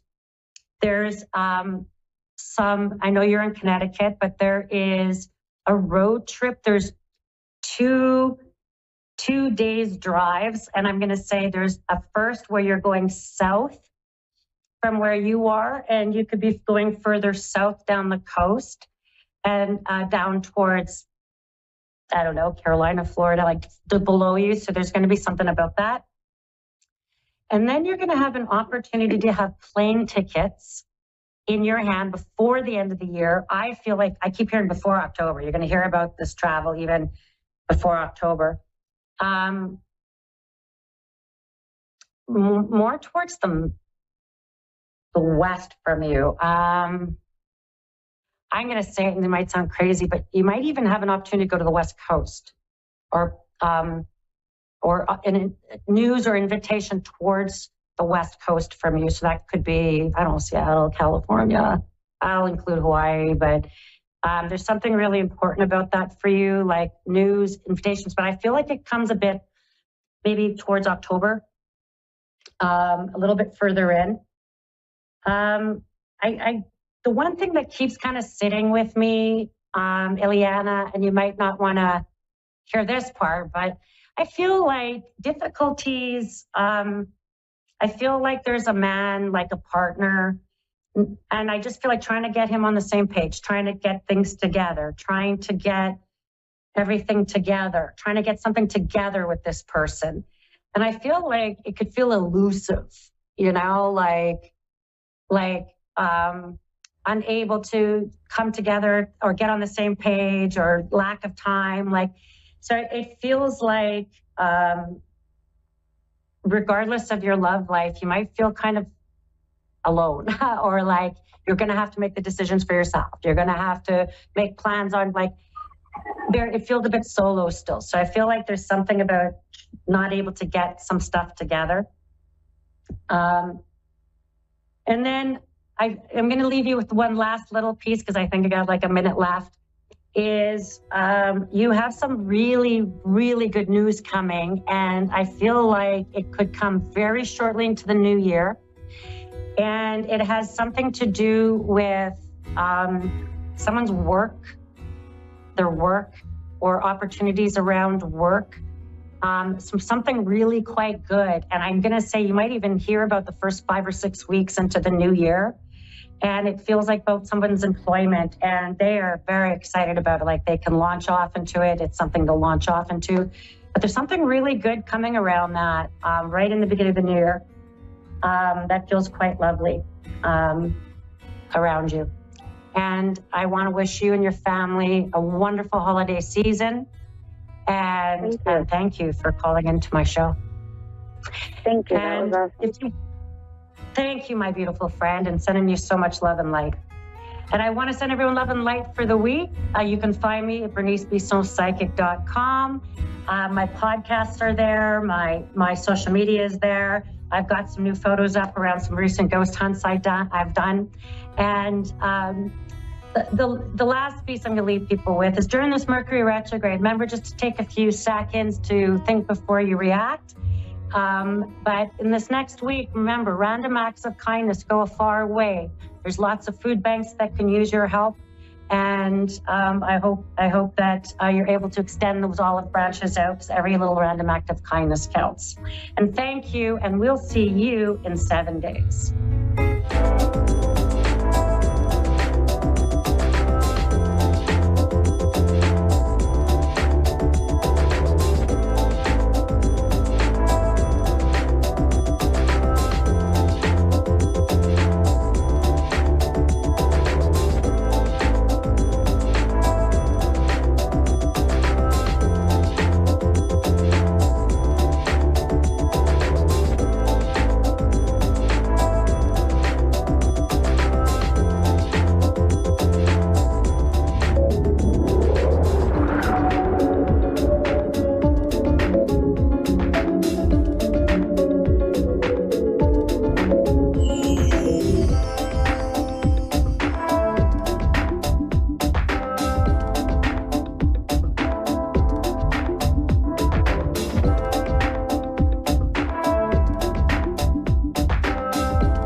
to A1R Psychic Radio, Earth's #1 psychic radio network, and watching Moonstruck TV, enlightening television.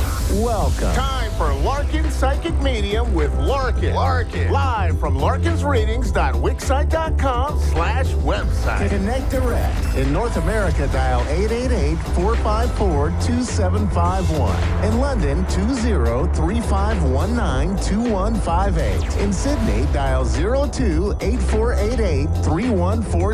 Or online, contact us through our Facebook page, facebook.com/psychic radio. Or one of our websites, askoneradio.com or moonstruck.tv. This is Larkin Psychic Reading on A1R, the Ask One Radio Network.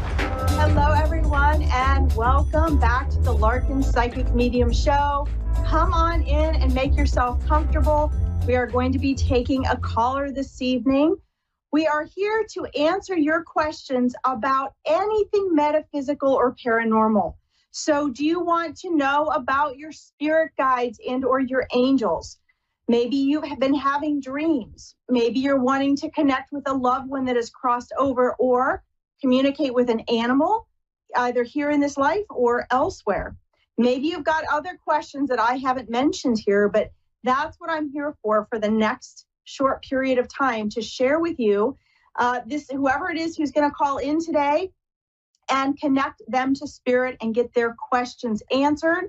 For those of you who do not know, my updated website is larkinsreadings.com. That's larkinsreadings.com. You can also find me on Facebook.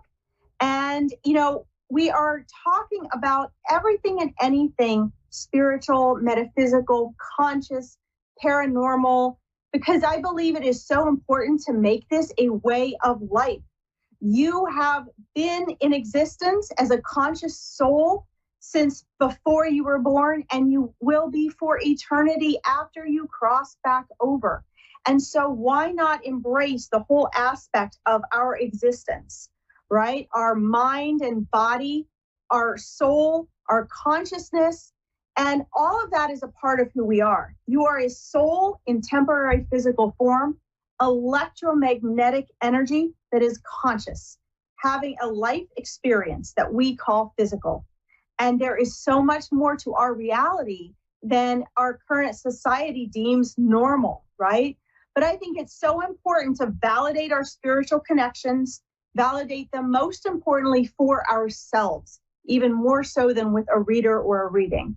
And to integrate that is a way of life. And then when you guys get a reading on here or anywhere, the most important part is what you do afterwards. Do you walk away and apply what you learned in the reading? Do you walk away acknowledging the greater link and connection that you now have with spirit? That's so important. So it's really important that we make bigger use of these readings. And, so if you guys want to call in tonight, I'm ready to take a caller. We have Amanda from New Brunswick, Canada. Welcome, Amanda. How are you today? Hi, I'm good. How are you? I'm good, thank you. What can I do for you? Well, I was hoping for a medium reading, but I'm not sure if you do that. Absolutely, sure I do. That's one of the things I was just talking about. So we do have limited time here. So do you have a specific question or person that will help me connect who you want to connect with? Yeah, I do. Okay. He's my ex-boyfriend. He died about a month and a half ago.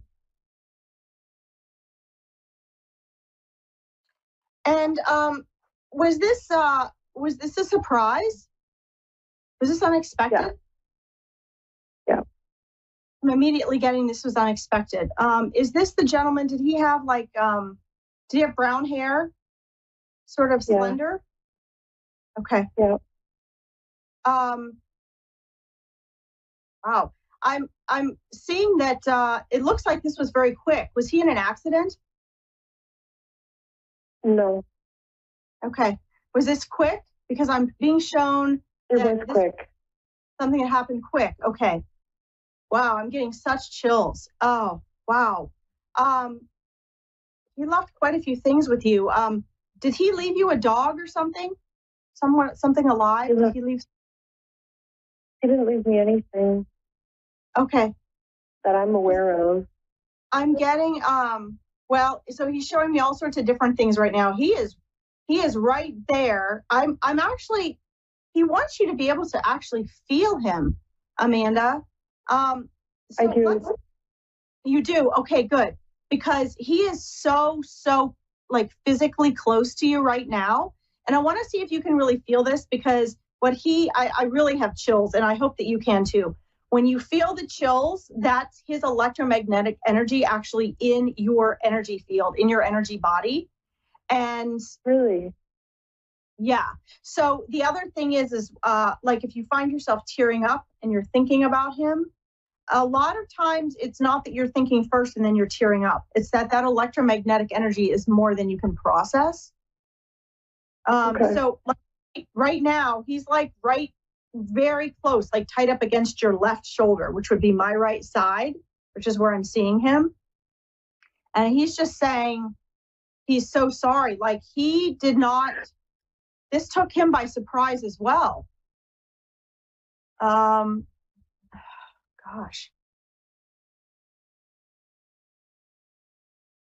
He's been trying to actually reach out to you from the moment that he passed. He's been trying to let you know, hey, I'm still here. And he did not suffer. But what he's seeing is he's afraid that it's going to take you a long time to get on with this, get on with your life and get over this, because you had a lot of plans and dreams and visions that you're wanting for a life with him, correct? Yeah. And he's very concerned about that. And this is very hard for me to say, because I know in your position, this is very hard for you to believe. But one of the things that he wants to tell you that is so important is that, I know this is hard to hear now, but I have to say it because he's telling me, there's going to be someone else in your life that is every bit as good for you, that you're going to be as happy with, that you're going to want to be with as much. It's obviously you're going to need time to heal and get through this, but he's concerned that his passing is sort of causing you to look at life as like, okay, you know, I've got all this life left to live, and what is there? The thing I really wanted to share, you know, the life I wanted to create with this person is now no longer an option. Let me know if that makes sense to you, or if it doesn't, and I'll word what he's saying, but that's exactly what he's making me feel, which is what he's trying to convey to you, is that he knows that you're feeling that you're thinking that you're going through a lot of anguish, because you're projecting your whole future now. Like, oh my God, what is left? And he wants you to know that there is so much left, that even though this caught his human self by surprise, his soul actually chose this. His soul chose to be shorter time. Now I'm seeing another male figure about his age or younger. Does he have a younger brother? Yeah, but he's alive. Okay, that's what I mean. Yes, alive, correct. Okay. He's been trying to get through to him as well. And he's been connecting. He won't talk to me. Okay, well, he's trying to get through to him. So use that for validation that he's coming through to me, because I would not have known that he had a younger brother. That's what he was showing me. And when you cross over, everything that was of worry and concern fades away, because there is no egoic self. And he wants you to know that he is not ever, ever going to leave you. He is always going to be there now looking after you, and that his relationship with you has not ended. It has just transformed. Okay. And that's a phrase I use. Those aren't his words. I use the word transform, but that's what he's making me feel that he wants you to see. He's not going anywhere. I want to know if he pushed me away so hard so he could do it. If he pushed you away so hard, why? So he could commit suicide.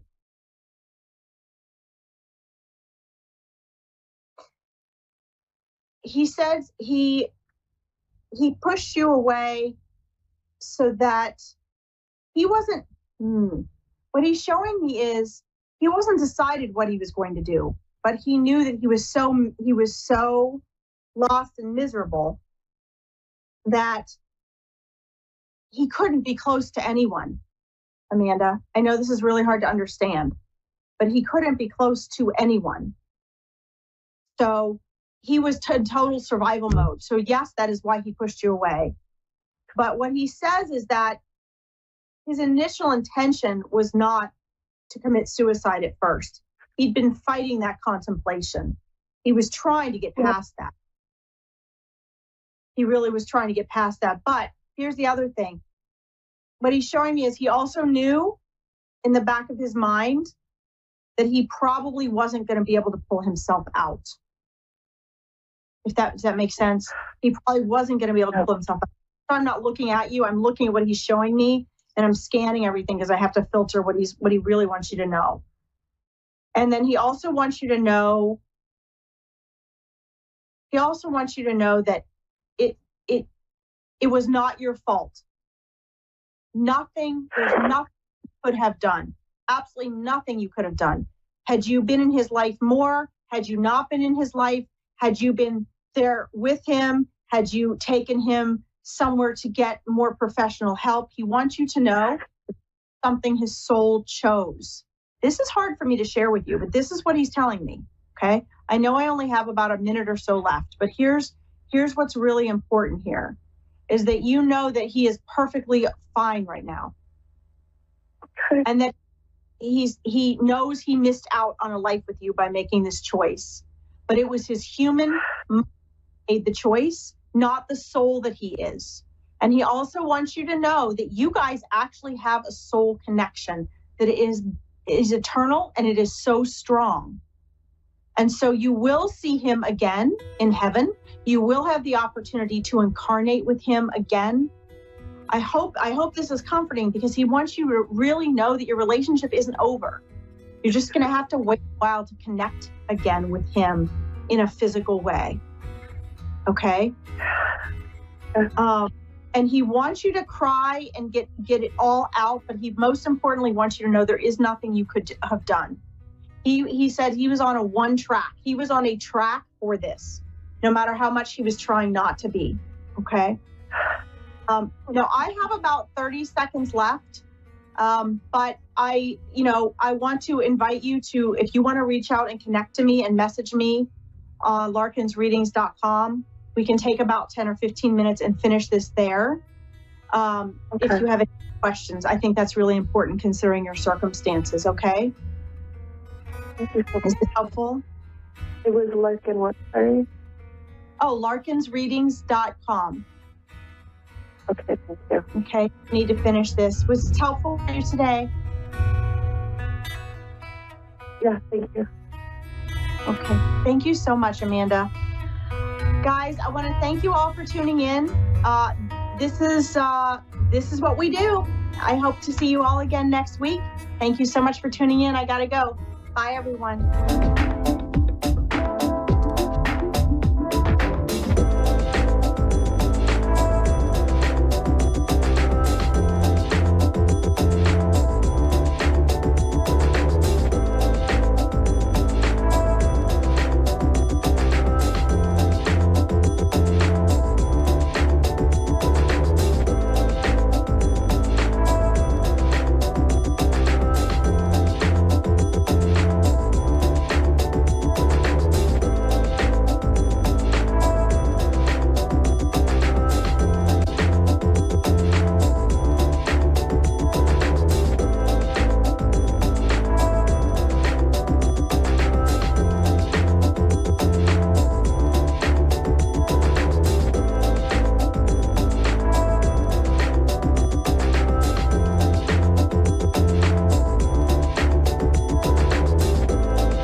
Psychic Radio, Earth's #1 psychic radio network, and watching Moonstruck TV, enlightening television.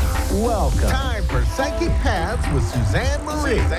Live from PsychicPaths.com. Connect direct. In North America, dial 888-454-2751. In London, 20-3519-2158. In Sydney, dial 02-8488-3147. Or online, contact us through our Facebook page, facebook.com/Psychic Radio. Or one of our websites, AskOneRadio.com or Moonstruck.tv. This is Psychic Paths on A1R, the Ask One Radio Network.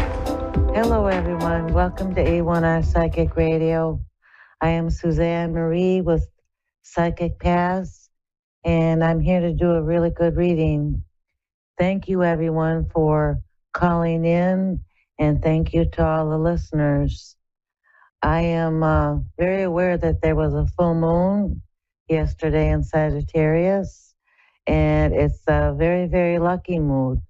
I think that the wishes and the things that we want to manifest, if we manifest now, have a really good chance of coming through and manifesting.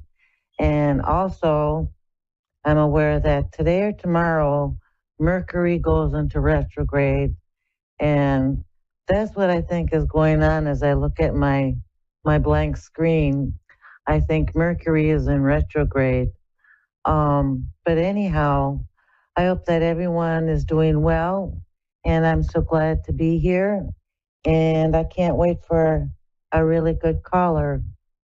I am a clairvoyant and a light trance medium, and you can come and check me out on my website, Psychic Paths, if you would like a private reading.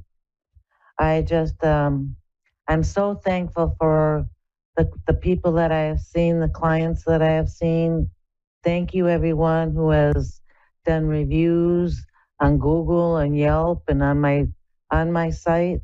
I just really, really appreciate all the love and support that you give to me. And thank you, A1R Psychic Radio. So I hope that everyone is doing well, and I hope that everyone is taking care of themselves and doing what they can to rest and to think of themselves as we go into this holiday season. Be kind and show some love to people, because sometimes this is a very hard time of the seasons. Is people either missing family, or have too much family, or not getting enough of what they need, and you can't give from an empty cup. So please fill up your cup and get what you need. Make sure you get what you need. I hope that everyone is seeing me, because it's awfully quiet. I hope so. Okay. So yeah, we'll just go ahead and we'll wait for a caller. And please, if you have any questions, please let me know and email me or write me on Facebook, because I'm always on Facebook and I have Instagram. So yeah, I hope that we get a caller here.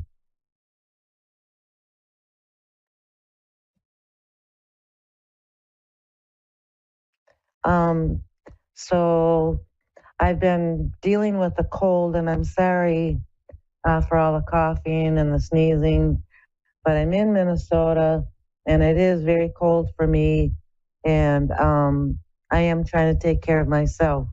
I'm giving to myself my own advice. We have Matthew from McKenzie, Tennessee. Hello. Hello. Hi, how are you? I'm good. How about you? I'm doing okay. It's a good night so far. Is there anything what can I help with tonight? Well, I was wondering if, well, this is kind of weird, but I was wondering. And nothing is weird. Nothing is weird. I was wondering if a friend of mine that's associated with me in a very odd way had a message for me. His name is Zane, and he passed December 1st of last year. Okay. Let me see if I can contact him, or if he comes through.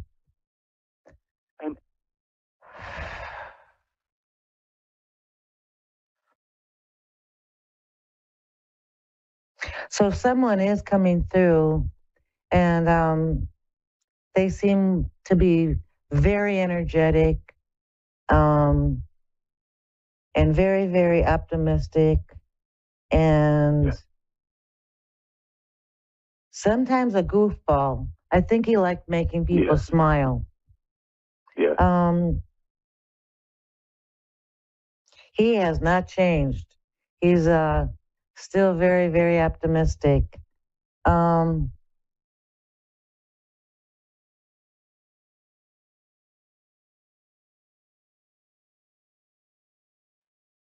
Did he die sudden? Did he pass sudden? Because it feels like there's a sudden to it. Okay. Yes, ma'am. We never met in person, but he it seems like it was several times. It seems like it was a sudden passing, and it was like everything just went quiet. Yes, because yes, ma'am, it was. His energy was just wonderful. It could fill a room. Yes, ma'am, it could. And this is, it's in a weird way. I never met him in person, but he has contacted me through channeling, and it's my new girlfriend's ex-fiance, and he loves me to death. So I'm just trying to let you know, we never met in person, but we have met in his afterlife, and he is an amazing person. He's telling me that the message that I'm getting is that there's something serious that you're dealing with or focused on. And he's telling me to please continue to focus on it, because he feels that it is as important to you and it is to him that you continue and keep with it. He doesn't want you to lose sight of it. Yes, ma'am. It's cancer. Oh my goodness. Okay. Yes, ma'am. So that's mainly what he's saying, is to do all you can with what that serious thing is. Yes, ma'am. You know, on the other side, that you don't change. There's a really weird saying that says, just because you passed away doesn't mean you got smarter. And it's true. You don't change. You stay the same. What you were in life, you carry past. And it just seems that that's what he's saying. He's saying, stick with what you're doing and don't give up. He's really telling me not to quit on it and not to give up. And I think he wants to give you as much optimism as he possibly can. I think that's really what his message is to stay optimistic and stay strong and stay focused. Mm-hmm. Well, he's a lot more clear-minded, because here on Earth he had some obstacles that he was dealing with. So I have noticed he's a lot more clear-minded, and he's a lot more of the way he was explained to me by so many loved ones. Okay. So, yes, and it that's feels exactly like what he would say. He had a lot of lessons, is what he's telling me. He had a lot of lessons, and he's calling them adventures. He had a lot of adventures, whether physically or mentally. It seems like he really did like to engage in different things, and Yes, ma'am. it seems like he's learned a lot here on Earth before he passed, and he is clear. He is clear, but I think he had a lot of. I think he had an addiction. There's an addiction to something. Yes, ma'am. He did. When he was here. And I don't know if I can say the name of it, but yeah, he did. No, you don't have to. Okay. I just know he's telling me slowly. He was not perfect. He was no angel. And he but seemed a great to be person. Yeah, really, really gentle and good-hearted. So I just wanted you to know that he just wants you to stay strong, stay focused, and stay optimistic. And really, that's what his message is. And he's bringing you a lot of love. He is, and he leaves me gifts, and that's the amazing thing. He leaves me gifts, and I don't mind telling you, it's feathers. He leaves me feathers everywhere, like bird feathers, just everywhere. I find them everywhere. Well, I hope that's an amazing thing. It is. Can I ask you, does he have anything he wants to say to Alexa? Hang on a second. Let me see. And I understand. I'm seeing what he can say.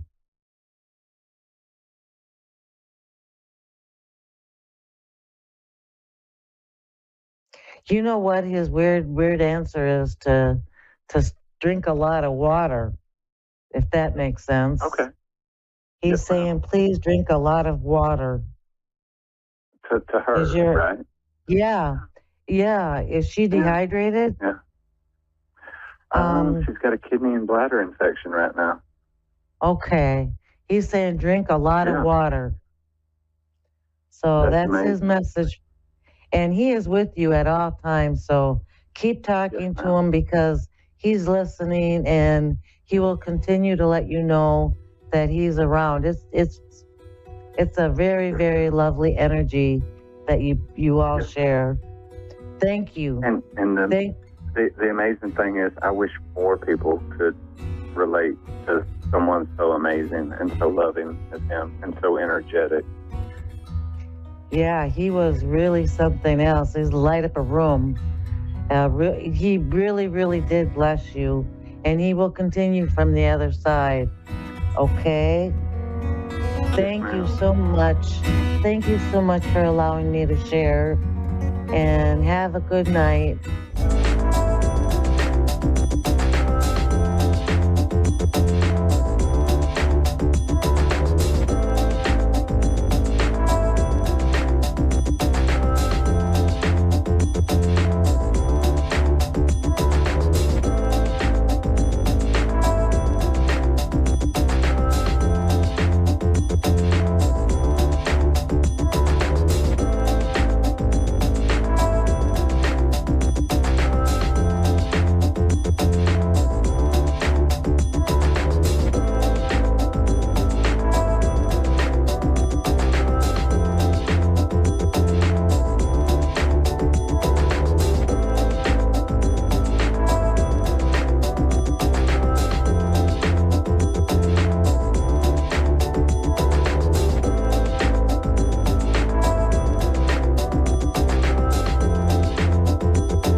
Psychic Radio, Earth's #1 psychic radio network, and watching Moonstruck TV, enlightening television.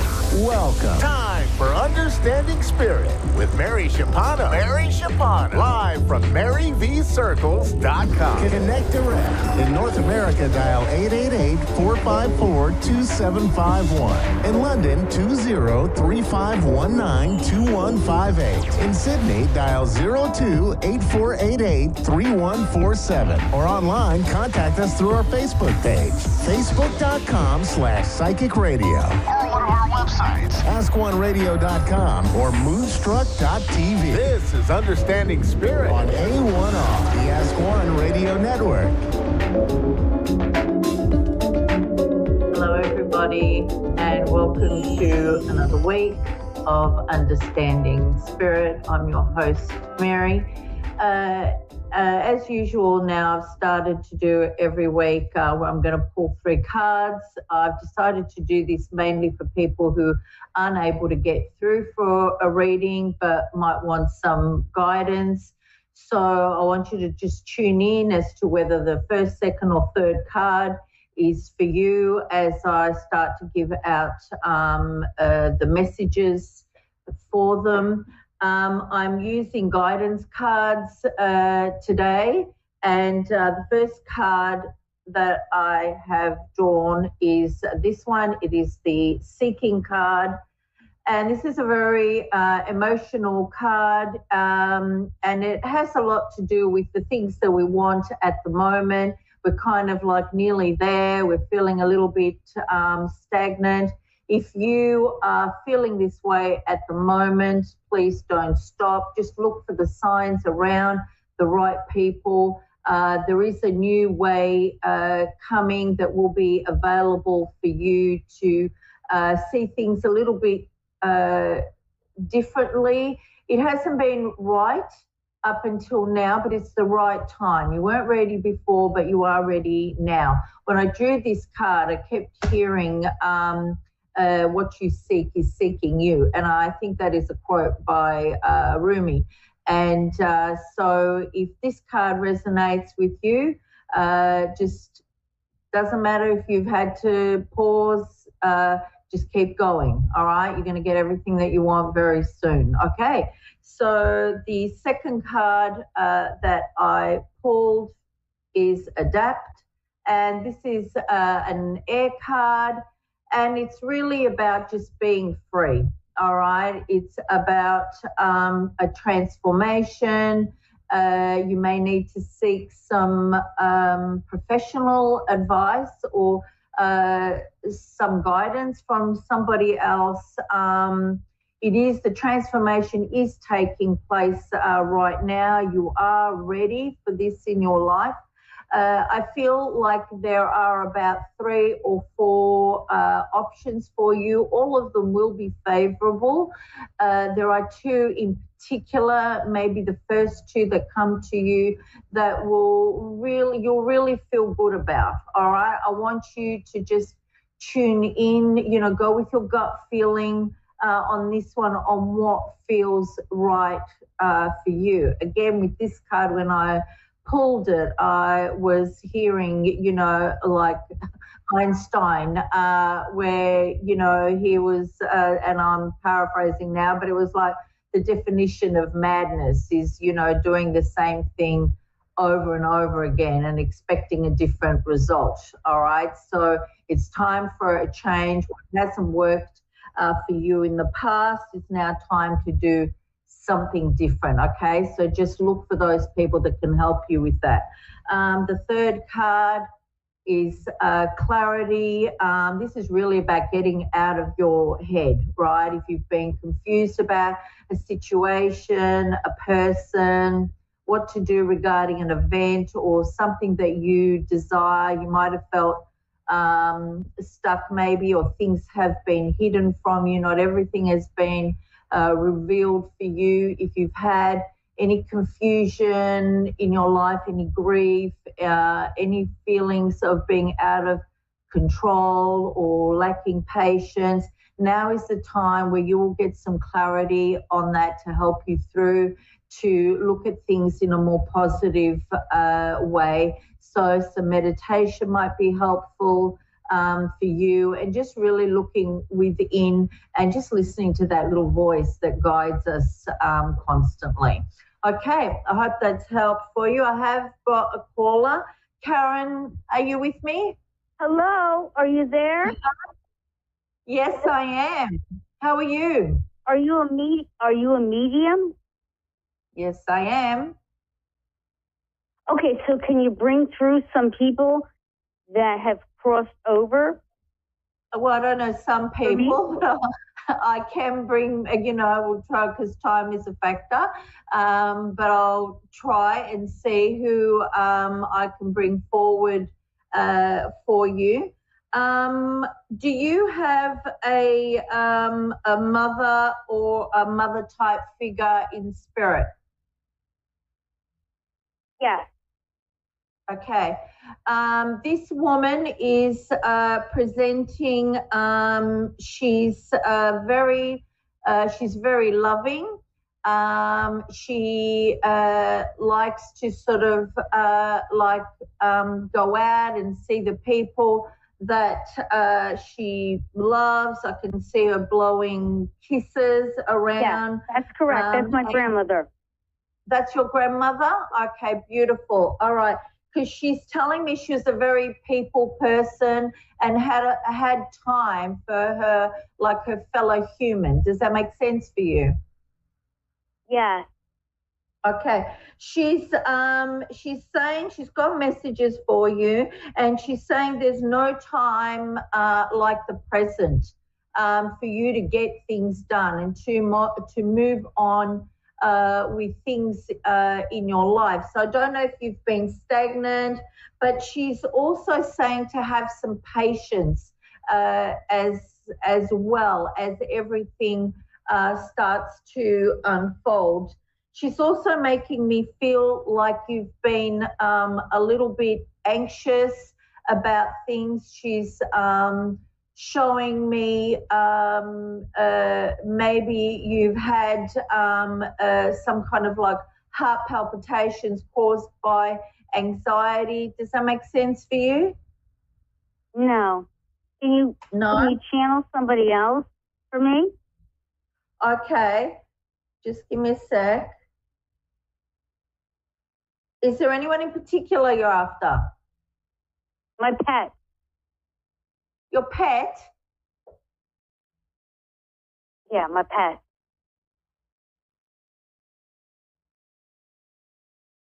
The only animal that I can see coming through is a dog. Did you have a dog? Many. Oh, you have many dogs. Yeah. Okay. This dog, he looks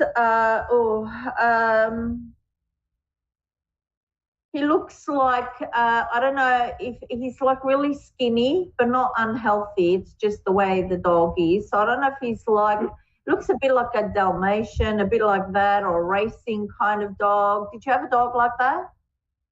No. No, okay. It's the only dog that I'm seeing at the moment. How about my brother Dean? Can you tell me something about Dean, my brother? Your brother Dean. Okay, give me a sec.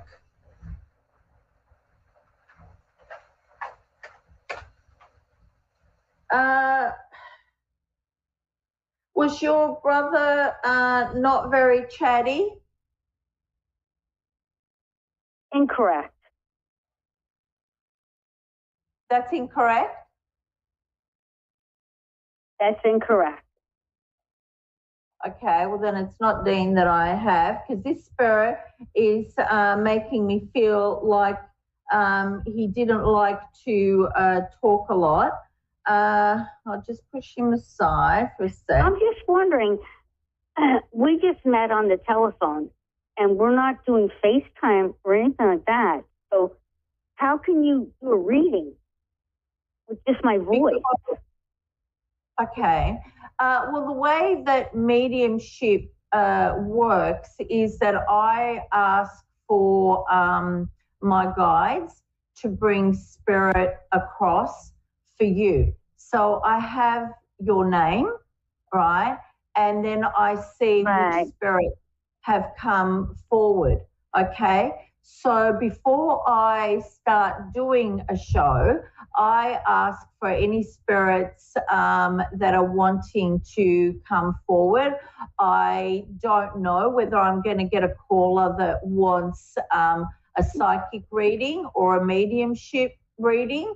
So I just ask to see if there is any loved ones on the other side that they can start presenting themselves, and then I see who comes forward.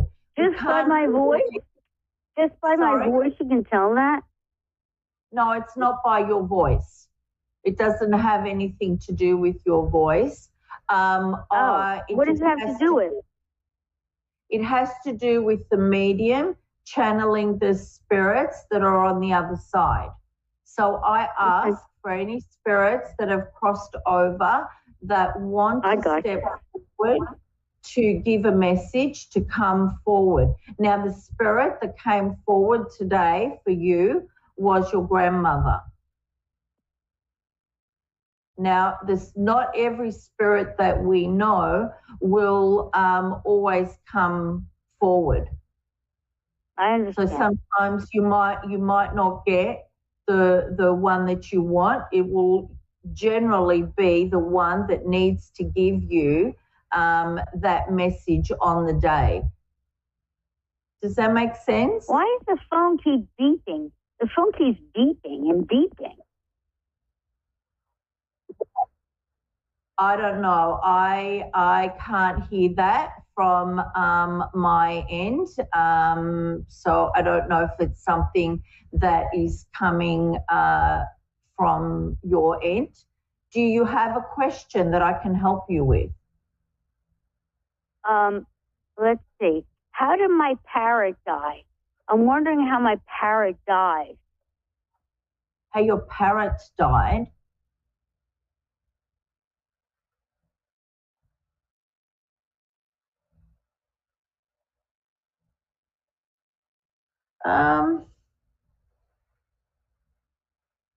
Yes. I actually just see the parrot just kind of falling over. There was something to do with the stomach. I don't know if that makes sense to you, that you just found your parrot dead, but I'm just seeing that it was issues within the stomach. Does that make sense for you? No, he was murdered. He was murdered? How was he murdered? He was murdered by my dog. He was mauled to death. Oh, I'm sorry, but I didn't see that. So whether it had an issue like that, and that's why I'm being shown that. But yeah, I didn't see that, and I certainly didn't see it being mauled to death. All right. Yeah. Sorry, we've run out of time now. I hope some of these messages have helped you. You know, like from your grandmother. All right. So take care, Karen. Okay. All right. Bye, everyone. Enjoy.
Psychic Radio, Earth's #1 psychic radio network, and watching Moonstruck TV, enlightening television.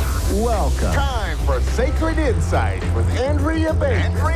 Live from mindbodynourish.etsy.com. Connect direct. In North America, dial 888-454-2751.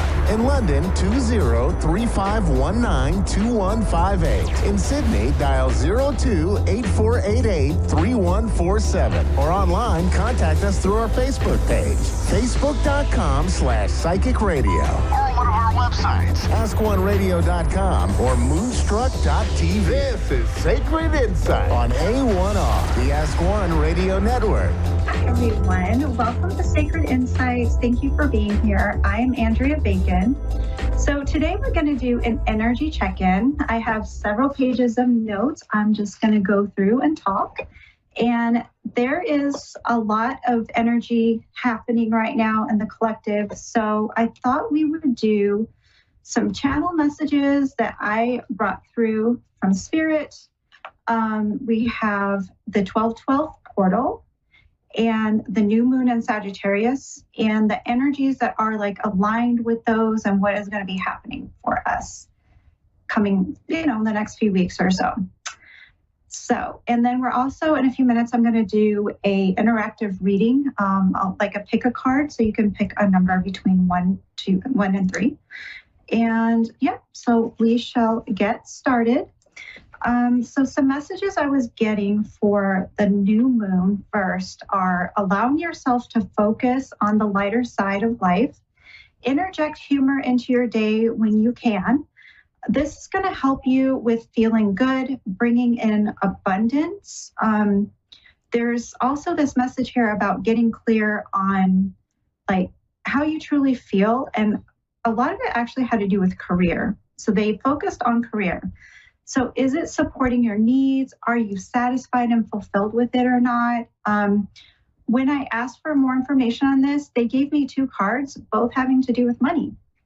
So one was saying a new job or raise is on its way, and a path with money is waiting for you to find it. And just so you know, these are the tea leaf oracle card readings. And yeah, so there, some of you might, feel like you need to ask for a raise or change jobs, altogether, or have a side hustle, whatever has been kind of going through your head, that how you feel about that is maybe the direction Spirit is leading you on.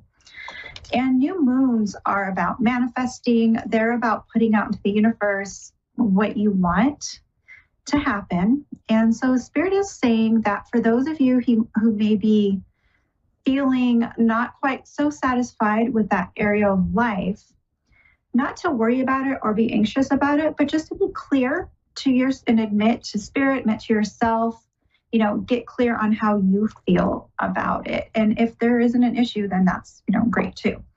But this is kind of, where they wanted to focus on, I think, about purpose, life purpose, and that type of thing. But so there's also this being in a state of lightness of being where you can create this freedom that you maybe desire. And there's cycles that are coming to completion right now, some heavier, denser cycles. And transformation, they help us to transform, and co-create with the universe, like an abundant life, like I was saying, a more fulfilling area of life that you may be thinking about. Some of these cycles are karmic in nature, and they're ending because you've been doing the work on yourself. You've been clearing out old stagnant ways that maybe aren't serving you. And Spirit wants you to know that you're doing an awesome job, to keep going, and better things are coming. So everyone's journey is unique to themselves, as we all have our own unique path to abundance, path to our soul purpose. But the key to each path is in the individual's heart. So the answers that you need, they will come. Just sit and listen to what Spirit is saying. See, feel, sense, and know, and be in the stillness And maybe listen to that inner knowing. You can always get a reading if you want to help clarify, but what they really want you to do or to focus on, generally speaking, is to sit in that stillness and allow new information to come from your guides, your angels, your spirit team. And this is kind of what they call moment-to-moment living, where there's maybe releasing some preconceived notions and becoming teachable. This allows the voice of your intuition to be heard easier. And then you can choose differently a new path if that's what you want to do, if you want to create something new. And these are new cycles that you can create coming into your life and releasing things that maybe in the past have held you back or just weren't quite what you were wanting. And really, we're only limited on what we can create by our thoughts. So, give it over to the divine, release attachment to the outcome. And then you also use this mantra, this or something better, and just let it go, knowing that the universe has better things in store for you if that is what you wish for. And this is a path to living a magical life. It's really easy, or not so easy, but it sounds easy, but it can be. But,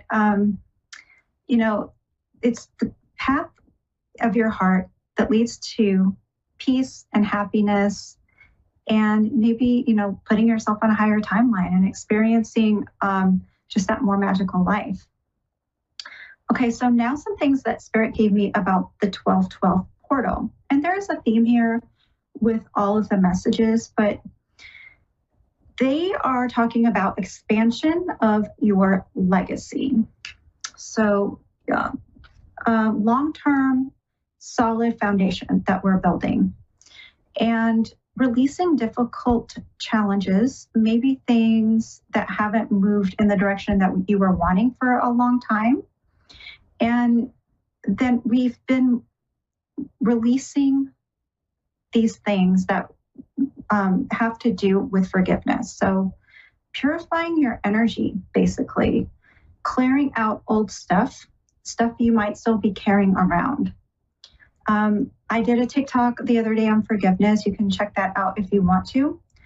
But just saying that it is not carrying, what forgiveness is releasing the carrying around of burdens that the other person may have caused you. So they may have put pain onto you, which was not okay. It is or was very painful for many of us who go through these things. But what the universe is saying about forgiveness is to basically give it back to them, the person, because it belongs to them in the first place. And when we realize that it's not saying that they have a place back in our life necessarily if you don't want them to, it's not saying that it's okay either of what happened, but what it is saying is that you're not going to carry it around anymore. So if there's things you're still ruminating about, stuff from the past, if it feels unresolved in your mind, find healthy ways to get it out. Talking about it, writing about it, those are good ways. And just knowing that you deserve better than to carry around that stuff. So this is what these cycles are. They're releasing this stuff. Some of us still have this past stuff we're still carrying around and that we've done a lot of work on. There still could just be a little bit more forgiveness left if needed. And if that doesn't apply to you, and that's fine. But, a lot of people are carrying around like resentments, and that's a burden. So is this going to help you feel better if you're carrying resentments around? And, it's about dealing with the emotions and the burdens in order to heal. Of course, not suppressing and, your feelings or jumping into pretending that you feel happy if you don't. But it's just this process of releasing and, feeling it and letting it go and coming into acceptance of things that happened so that you're releasing the heaviness from it. from what happened, those heavier feelings. And that is going to help you have that lightness of being. And this is really what the 1212 portal is asking us to do, which just releasing and processing anything that you're still holding on to. And because with that denseness that comes with it, with those feelings, is something that can hold us back. And there's a process to and a purpose to all of it. So don't feel bad if you are carrying stuff around. I think a lot of us do. It's normal, but they just want you to know that. And okay, so if you picked a number 1, watch your thoughts, okay, is a big theme with this, and be playful and have fun, which is basically what I was just saying, but those are the cards that came out for number 1. And number 2, we've got new opportunities coming in with the Ace of Pentacles, but spend time alone thinking about what you really want, to be open to receiving, to get clear on that and balance out your root chakra was really important. And number 3 is Queen of Swords. You know, try different ventures and experiences as a way to grow and learn, and clearing out what no longer serves you, which was also something that I was just talking about. But I pulled these cards after I had channeled that stuff, and it still is coming up in the cards. So seeing humor in the situation, that lightness of being, elephant spirit, learning from the past. So they want you to, and that was number 3, they want you to not get caught up in the past, but to use that as stepping stones as the future. And yeah, I think a lot of new big changes are coming in for a lot of people. So if you would like to book a reading, you can always check out my store at stan.store/mediumandrea. And you can always check out my Facebook and TikTok, as well as my Instagram. My TikTok is Mind Body Nourish, and my Facebook is just my name, Andrea Bacon, and Instagram is under Medium Andrea Bacon. So I post a lot of daily messages, card messages, and channeled messages on those several times a week if you want to go check those out. But thank you for being here. That is going to do it for me today. Thank you. Bye. Have a great week, everybody.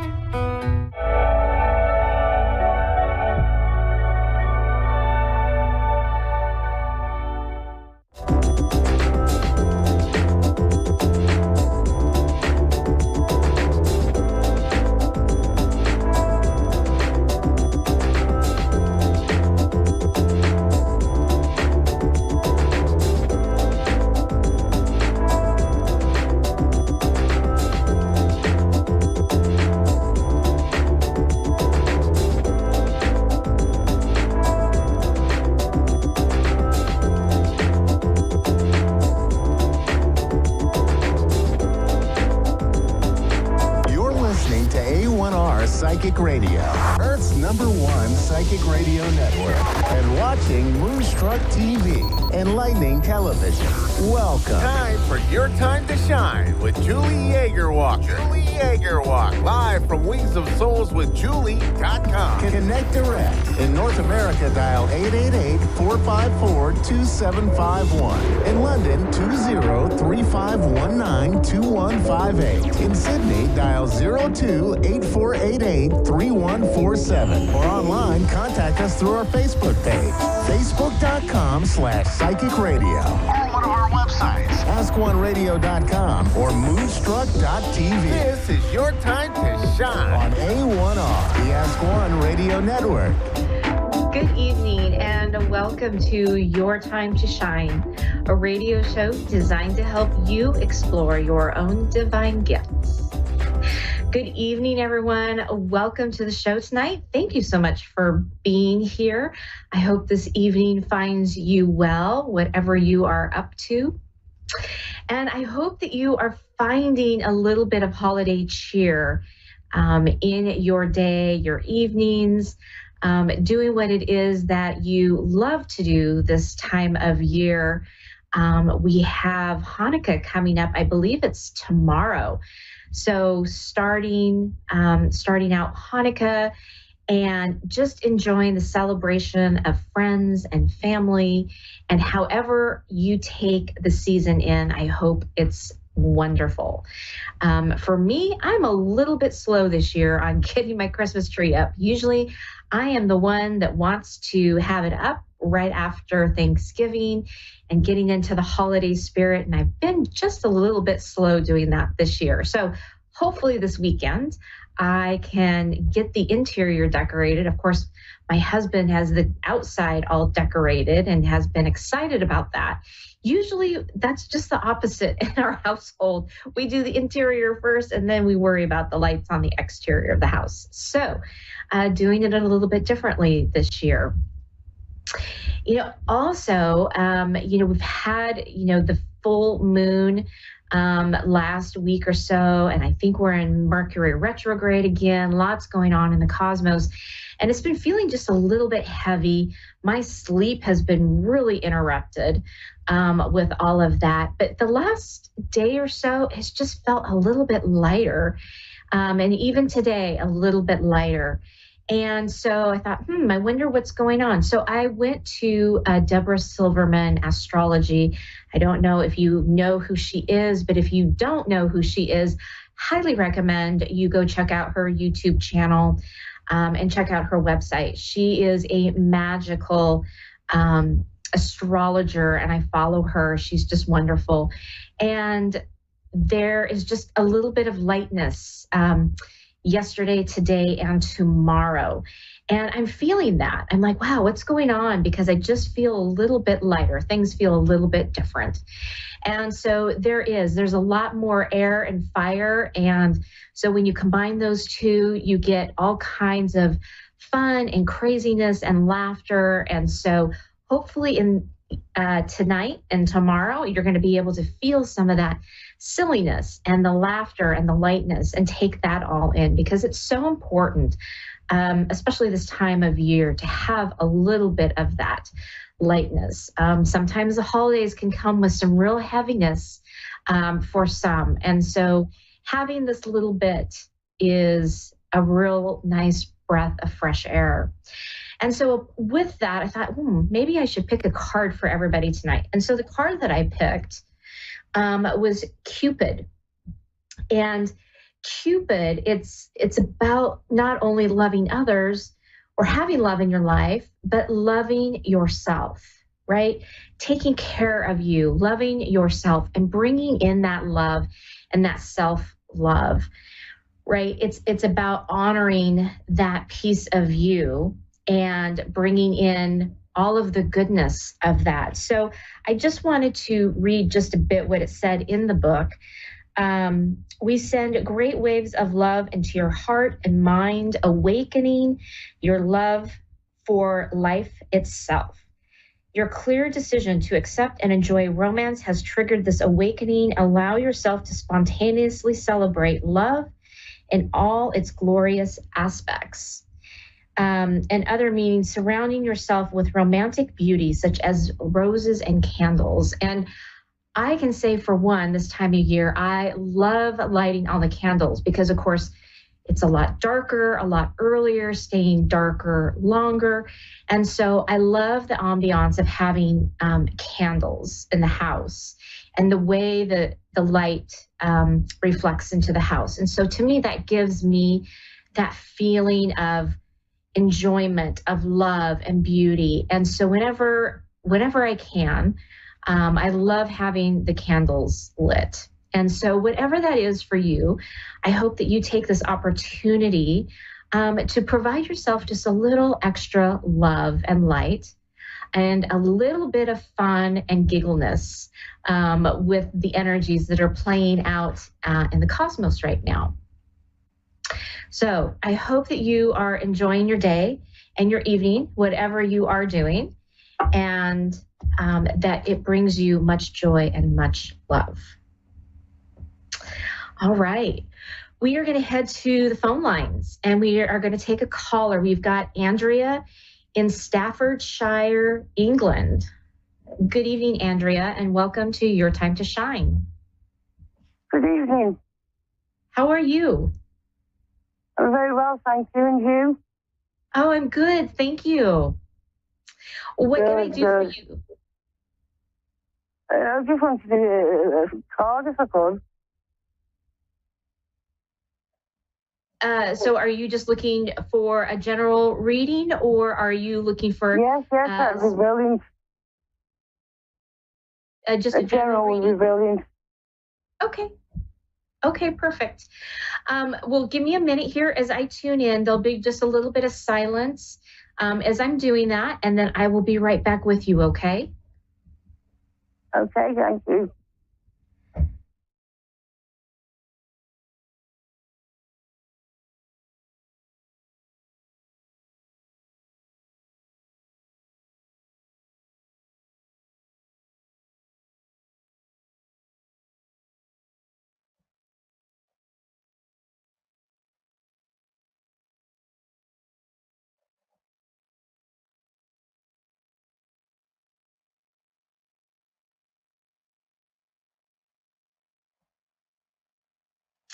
Andrea, you have a lot of loved ones and guides on the other side, and they were all kind of stepping forward. One in particular, there was a gentleman coming through, and he's just wanting to just extend this really big hug to you, and let you know how much you are loved, how much.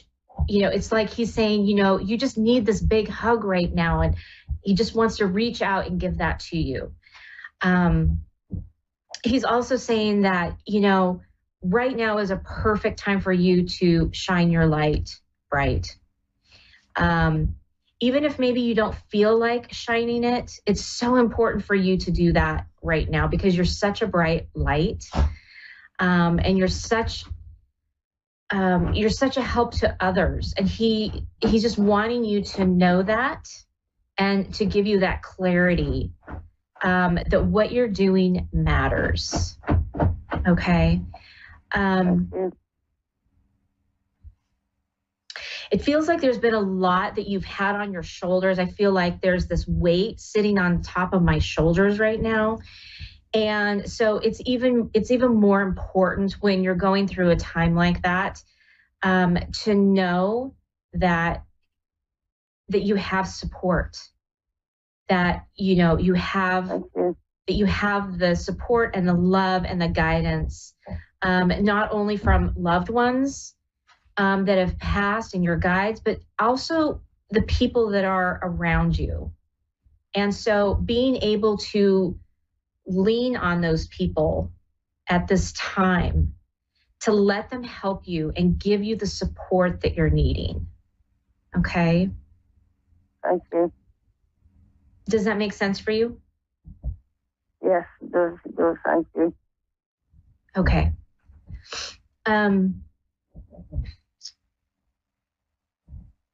It also feels like there's been like this feeling of heaviness around you. Almost this feeling of like, I'm not doing enough. I'm not, maybe not giving enough. But this just feeling of not doing enough. And your guides are here to tell you, oh my gosh, you give 150%. And sometimes you just need to be able to take a breath and step back and say, you know what, I can't do any more. I can't give any more than what I'm doing right now. And be able to take a step back and be able to take that for yourself and give back to you. Yeah, I understand. Because they're saying if you don't do that, if you don't take a breath, take a step back and do something for you, whatever that looks like, right? It could be just taking a day off. It could be, if someone says, oh, can you help me with, and you say, you know what, not today. Maybe I could do it tomorrow. I could do it next week. Right. But taking that break so you don't burn out. And that's what they're showing me. Like you're getting close to burnout.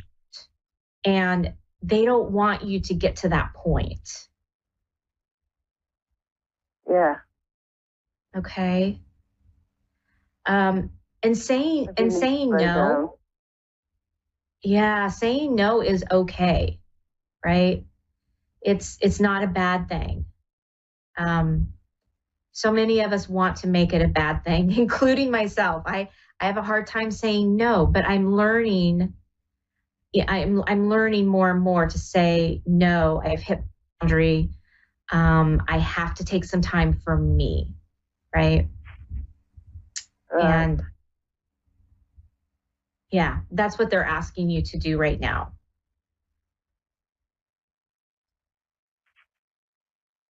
Yeah, definitely. Yeah.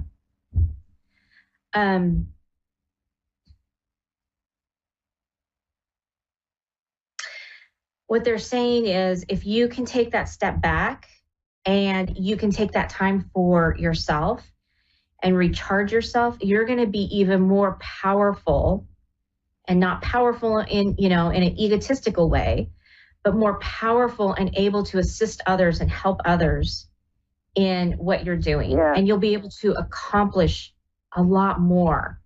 And they said it's not going to take much for you to be able to to be able to recharge and then get back into the game. Because that's what makes you happy, right? Is staying in the game, right?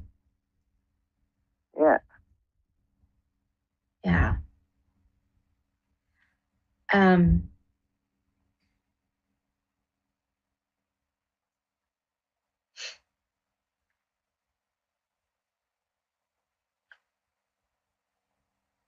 So I'm hearing a song, the lyrics, "Please don't go." Are you doing some shifts and changes in your life, or are you contemplating leaving something or doing something, and someone is asking you not to go, not to leave? It feels like it could be around a job, maybe? Yeah. Okay. So someone's trying very hard to get you to stay where you're at. Yeah, I understand that.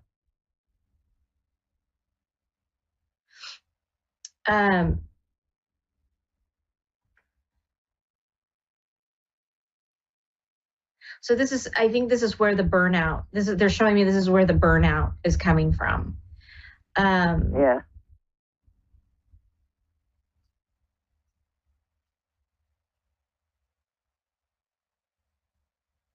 So they're saying if you can take some time off, it will help you get a clearer mind as far as what it is that you need to do. Okay. It's stepping away from that situation so that you can get back far enough, because right now you are so in it that you're having a hard time getting that larger view of things. It's what I call the eagle or the hawk's view, where you're sitting up in the tree and you're looking down and you can see everything. You can see the entire countryside, right? Rather than having the view of the mouse who's just trying to sift through the blades of grass. Okay. So if you can get some time and step back from it, you'll get a lot bigger perspective. Yeah, definitely. Okay. Okay.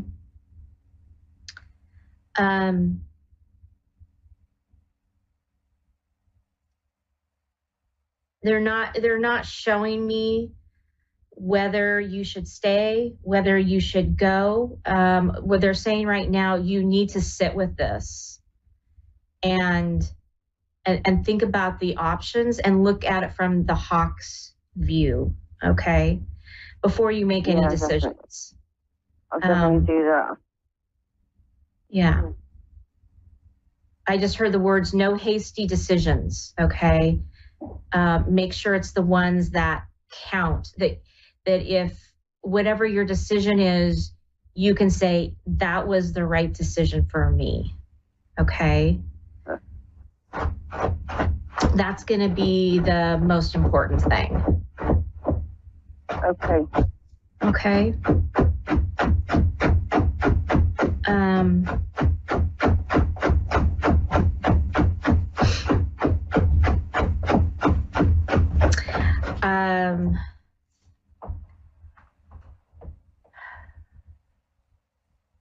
I'm trying to see if there's anything else that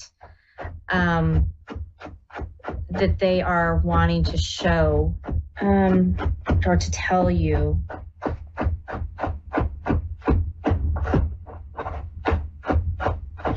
They're kind of stepping back right now. So I don't know if, do you have another question related to any of this? No. Okay. Okay. Because they're not really showing me anything. Well, thank you. Yeah, they're just kind of stepping back a little bit. So,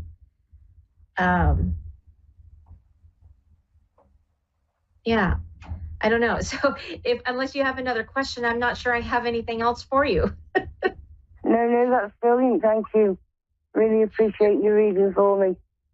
You're very welcome. Have a nice evening. And you. Thank you very much. Thank you.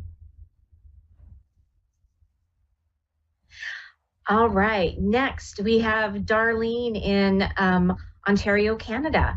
Good evening, Darlene, and welcome to Your Time to Shine. Hello, how are you? I'm good. How are you? I'm great, thank you. Good. What can I do for you this evening? I would just like to know, just like a few things. Like, you know, I've had quite a lot going on lately. Okay. One of them being with one of my dogs I had passed recently, so it's been hard on me. I've had him for 10 years, and I just want to know, like, you know, I don't know if you can give me any insight on that, or I would like to know if I have any changes coming up anytime soon. Okay. Stuff like that. Okay. All right. I am so sorry about the passing of your fur baby. It's so hard when they go. We get so attached to them. We really do. So my heart goes out to you. Let me see what I can find out. I don't connect as easily to pets, but I might be able to talk to Spirit and find out information about your pet to see if there's anything that they can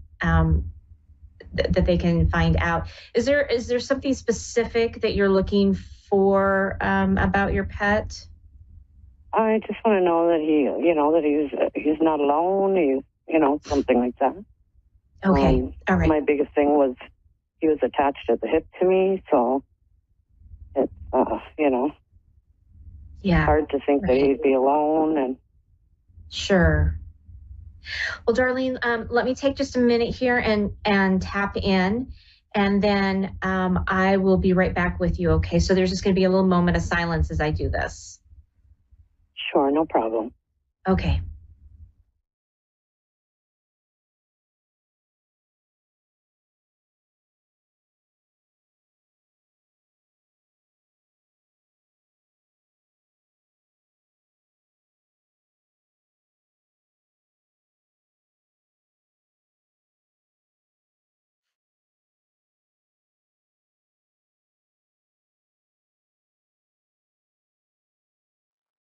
Okay, Darlene.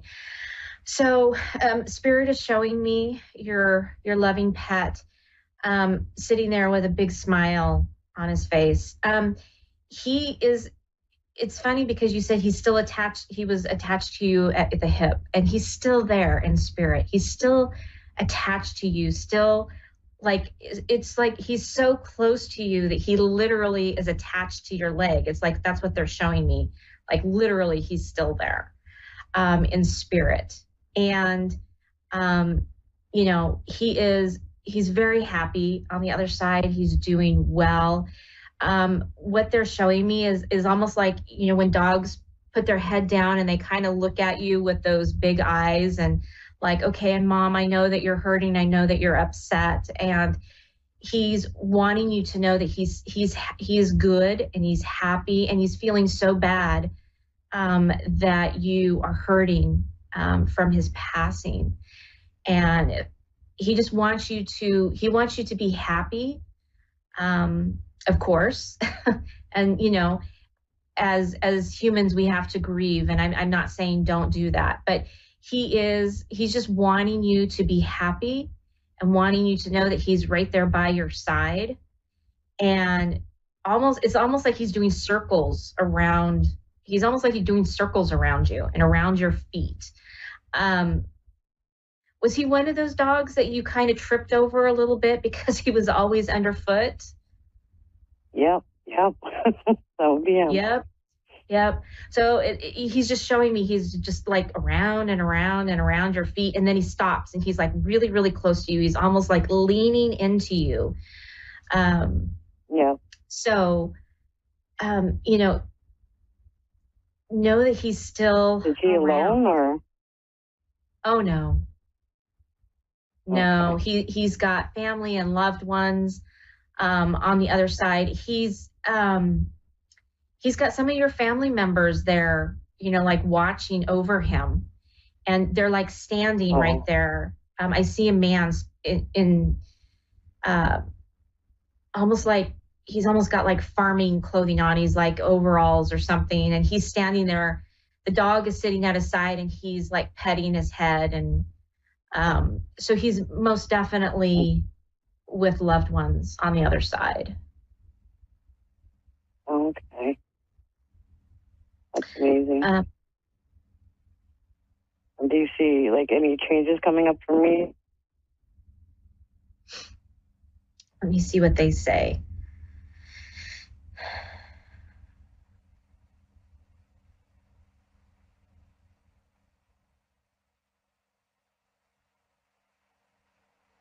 What I'm feeling right now is that I just want to sit back and take a big sigh, almost like a sigh of relief, like, okay, that part's finally done.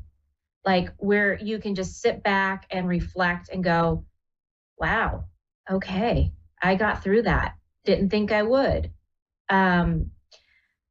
So what they're showing me right now is it's a time right now of good reflection of what is it that during this time you can look back on and go, oh, well, I learned this.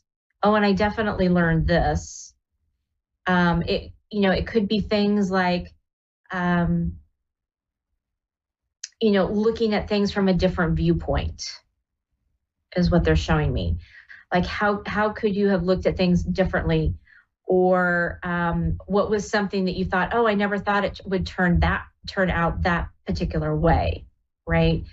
Because there's always messages in the things that we go through. And sometimes until it's over and you're taking that big sigh of relief, you can't really see what it is that you were supposed to know, why things turned out the way they did. And so what they're showing me is like this is like a period for you to just go back and reflect on some of that stuff. You're probably not out of it yet. You're probably just on the cusp of like getting through that where you can take that big sigh of relief. But they're showing me that there are changes on the horizon for you. One of the big things that they're showing me is a shift in your job, or something within the job itself. Maybe not shifting jobs, but there's a shift with what maybe you might be doing within that job. It feels like there's something coming with that. And so being ready for that, being prepared for that. I don't see it as bad. I'm sorry? Is it a good shift or? It is. It feels like it's a very positive shift. Okay. Yeah, it feels like it's a very positive shift. They just keep saying, you know, be ready for it, be ready for it. So I don't know if it's one of these things that you've been hemming and hawing around with something for a while. And it's like, when it comes around, it's going to be here fast and quick. And you may have to take action on it, right? So I think that's where that, you know, be ready for it is coming from.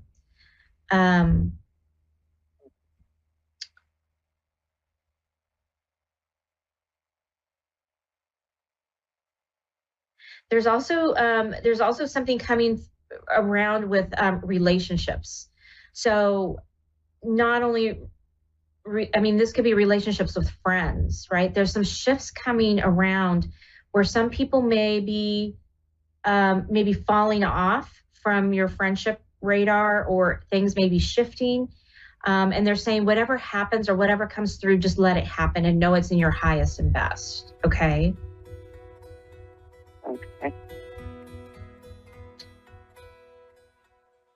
And actually, Darlene, we're coming down to the last couple seconds of our show, so I'm going to have to wrap it up for this evening. But I want to thank you for calling in and hope it's been helpful for you. Yes, it has. Thank you very much. You're very welcome. Have a happy holiday. You as well. Thank you. Take care. Thank you. Well, that does it for me this evening, everyone. Thank you so much for tuning in. Please visit my website at www.wingsofsoulswithjulie.com. Reach out to me if you would love to have a personal one-on-one reading. I've got a couple more slots for December. You can also reach out to me for some gift certificates for those who are looking for a reading. Other than that, have a wonderful week, and I will see you again next Thursday.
A1R Psychic Radio, Earth's #1 psychic radio network, and watching Moonstruck TV, enlightening television.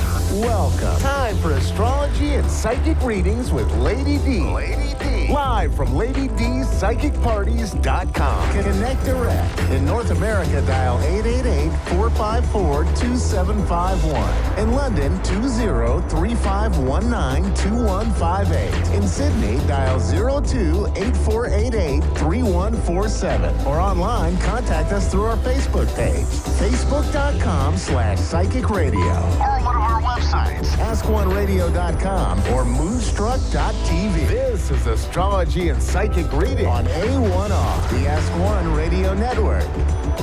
Hi everybody, welcome to Astrology and Psychic Readings with Lady D. I'm your host, Lady D. We're only a few weeks away from Christmas, so it's all gearing up for Christmas. It's coming up in a few weeks ahead. So today, what we've got going on in the astrology. So we do have the new moon. It is going to be in Sagittarius on the 13th of December at 10:32 a.m. That is my time here in Sydney. So if you are on the other side of the world, it will be more the 12th. So with this new moon that's coming in, we've got some good, there are some good elements to this new moon. The only thing that I can say would be negative is that we do have a square that's coming up to Neptune. But with that, I feel like it could be a bit about delusion or manipulation at play that comes up with that. But I also feel like this new moon is going to bring a lot of calming energy that's coming in. And I also feel like there is a funness, like letting your hair down, and could even be feeling more motivated too. We do have a sextile with Mercury and Venus, which is going to be make things sort of smooth with communication with relationships and also maybe money or finances. And then we've also got a try with Mercury and Jupiter, which is going to luck with sort of communication. We might be thinking more positive thoughts as well with that. And we've got a try that's with Saturn. So it's going to help us out with any problems that's with relationships and finances that are coming up. And they will be there for the whole week, those elements too. There are some more elements too, like we do have ones with Uranus and Neptune, which is going to be make things move or flow. But also what we've got going on, the big thing for this week, is that we do have a Mercury retrograde, which is happening on the 13th for me. So with that, Mercury retrograde can bring some chaotic energy that's coming around too. I also feel like it is in Capricorn as well, and it's going to move into Sagittarius. So with this Mercury, that's going to be in Capricorn, I do feel like always think of a plan B, always have different plans in place, because plans can be just not follow through or go ahead with Mercury retrogrades. It could be a little bit of chaotic energy because it is in a star sign where it's about it's about being organized and a lot of structure and having routine. So those things you might see be a bit of chaotic around those structures. It is about also just real financial institutions. So we could see something with money coming up here, and sort of as things winding back. You might see things from the past come back. Sometimes you see people from the past. I tend to always see a person from my past in a Mercury retrograde. It would be someone I used to work with, or someone I haven't seen in a long time, or someone I used to know. I always see someone somehow always tends to come back in a Mercury retrograde for myself, which I find that element exciting, and I always feel like it's a fun thing. I'm always looking forward to see who am I going to meet or who am I going to see this time round. I want to say maybe try and hold back on the aggression, because I feel like people are going to be a bit of a stickler for rules. And if people see breaking the rules, I feel like that might cause a bit of frustration in the Mercury retrograde as well. It could be a bit of forgetfulness that comes up with this retrograde too. It could be like people people coming back. And people might just see like black or white. People might just think that it's this way or that way and no in between. So people might sort of be thinking along those lines, and it could be a sense of like wanting to follow the rules and just being what's told. But I just feel like it could be a bit of a chaotic energy that's coming up. And this will last up to 3 weeks, and it will go into Sagittarius too towards the end of the retrograde as well. So as always with Mercury retrograde, anything that needs signing, or anything that big plans, like I'm trying to plan a holiday for next year at the moment.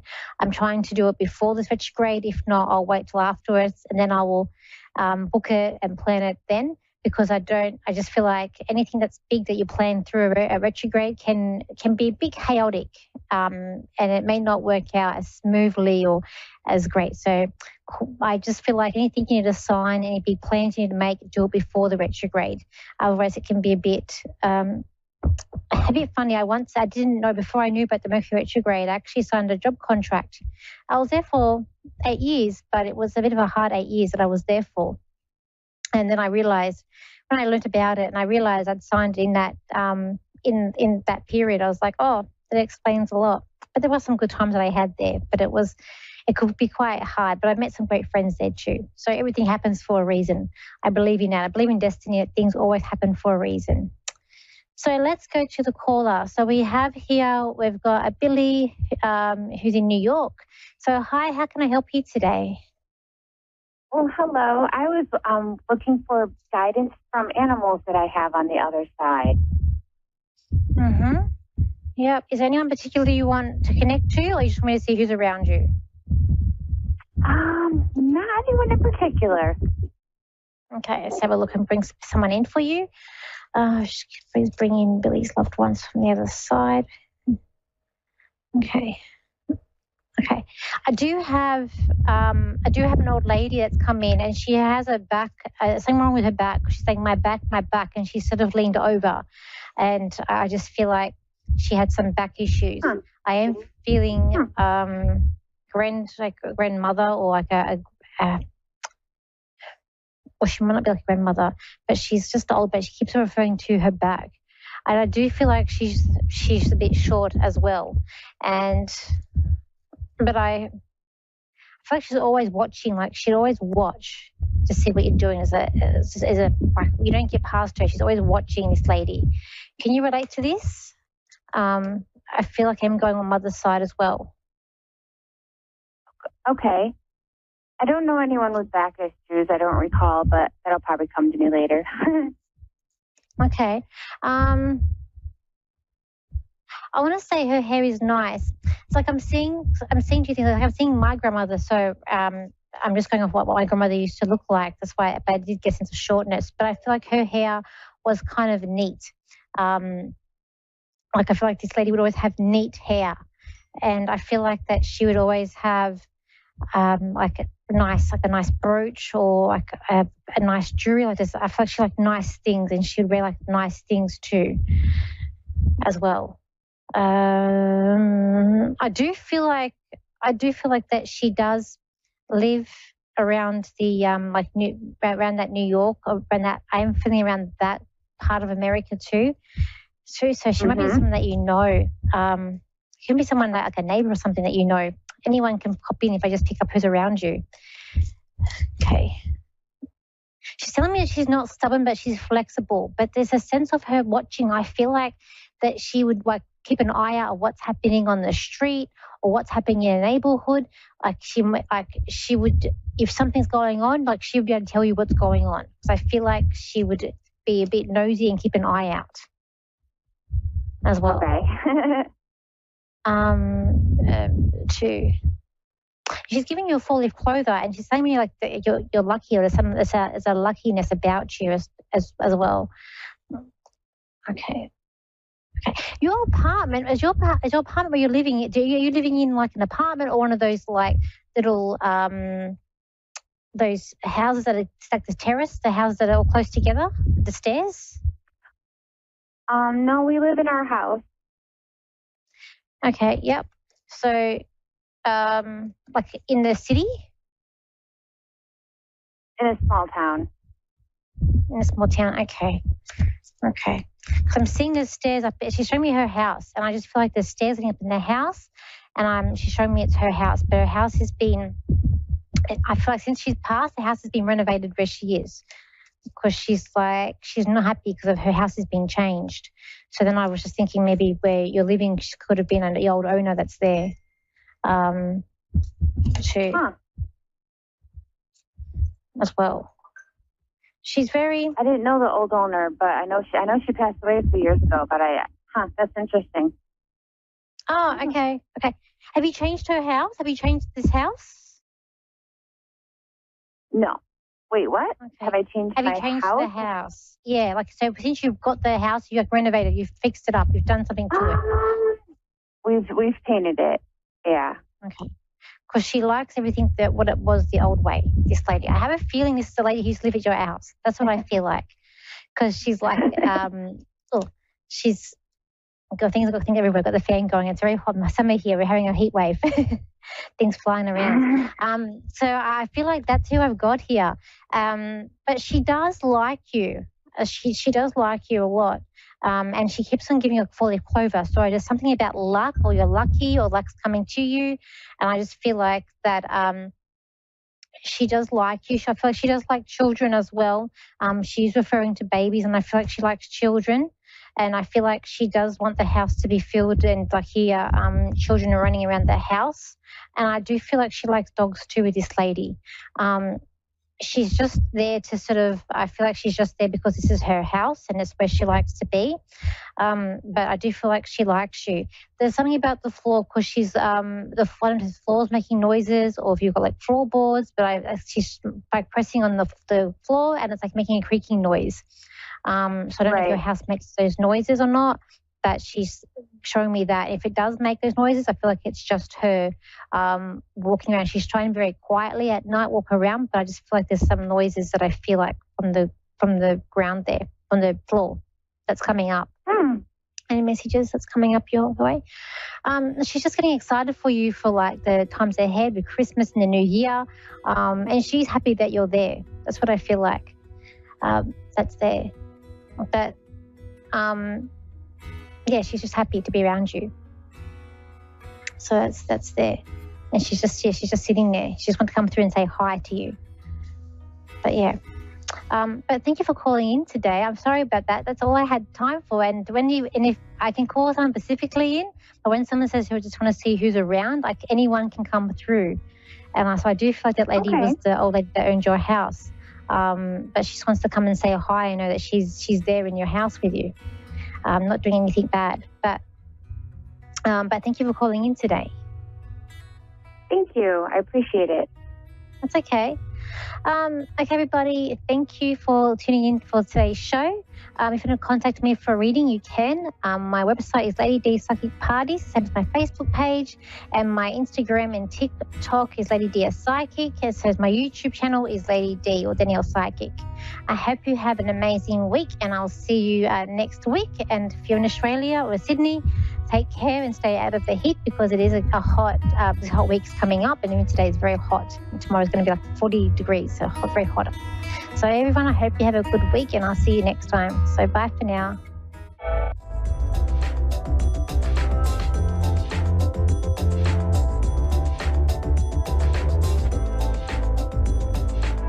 You're listening to A1R Psychic Radio, Earth's #1 psychic radio network, and watching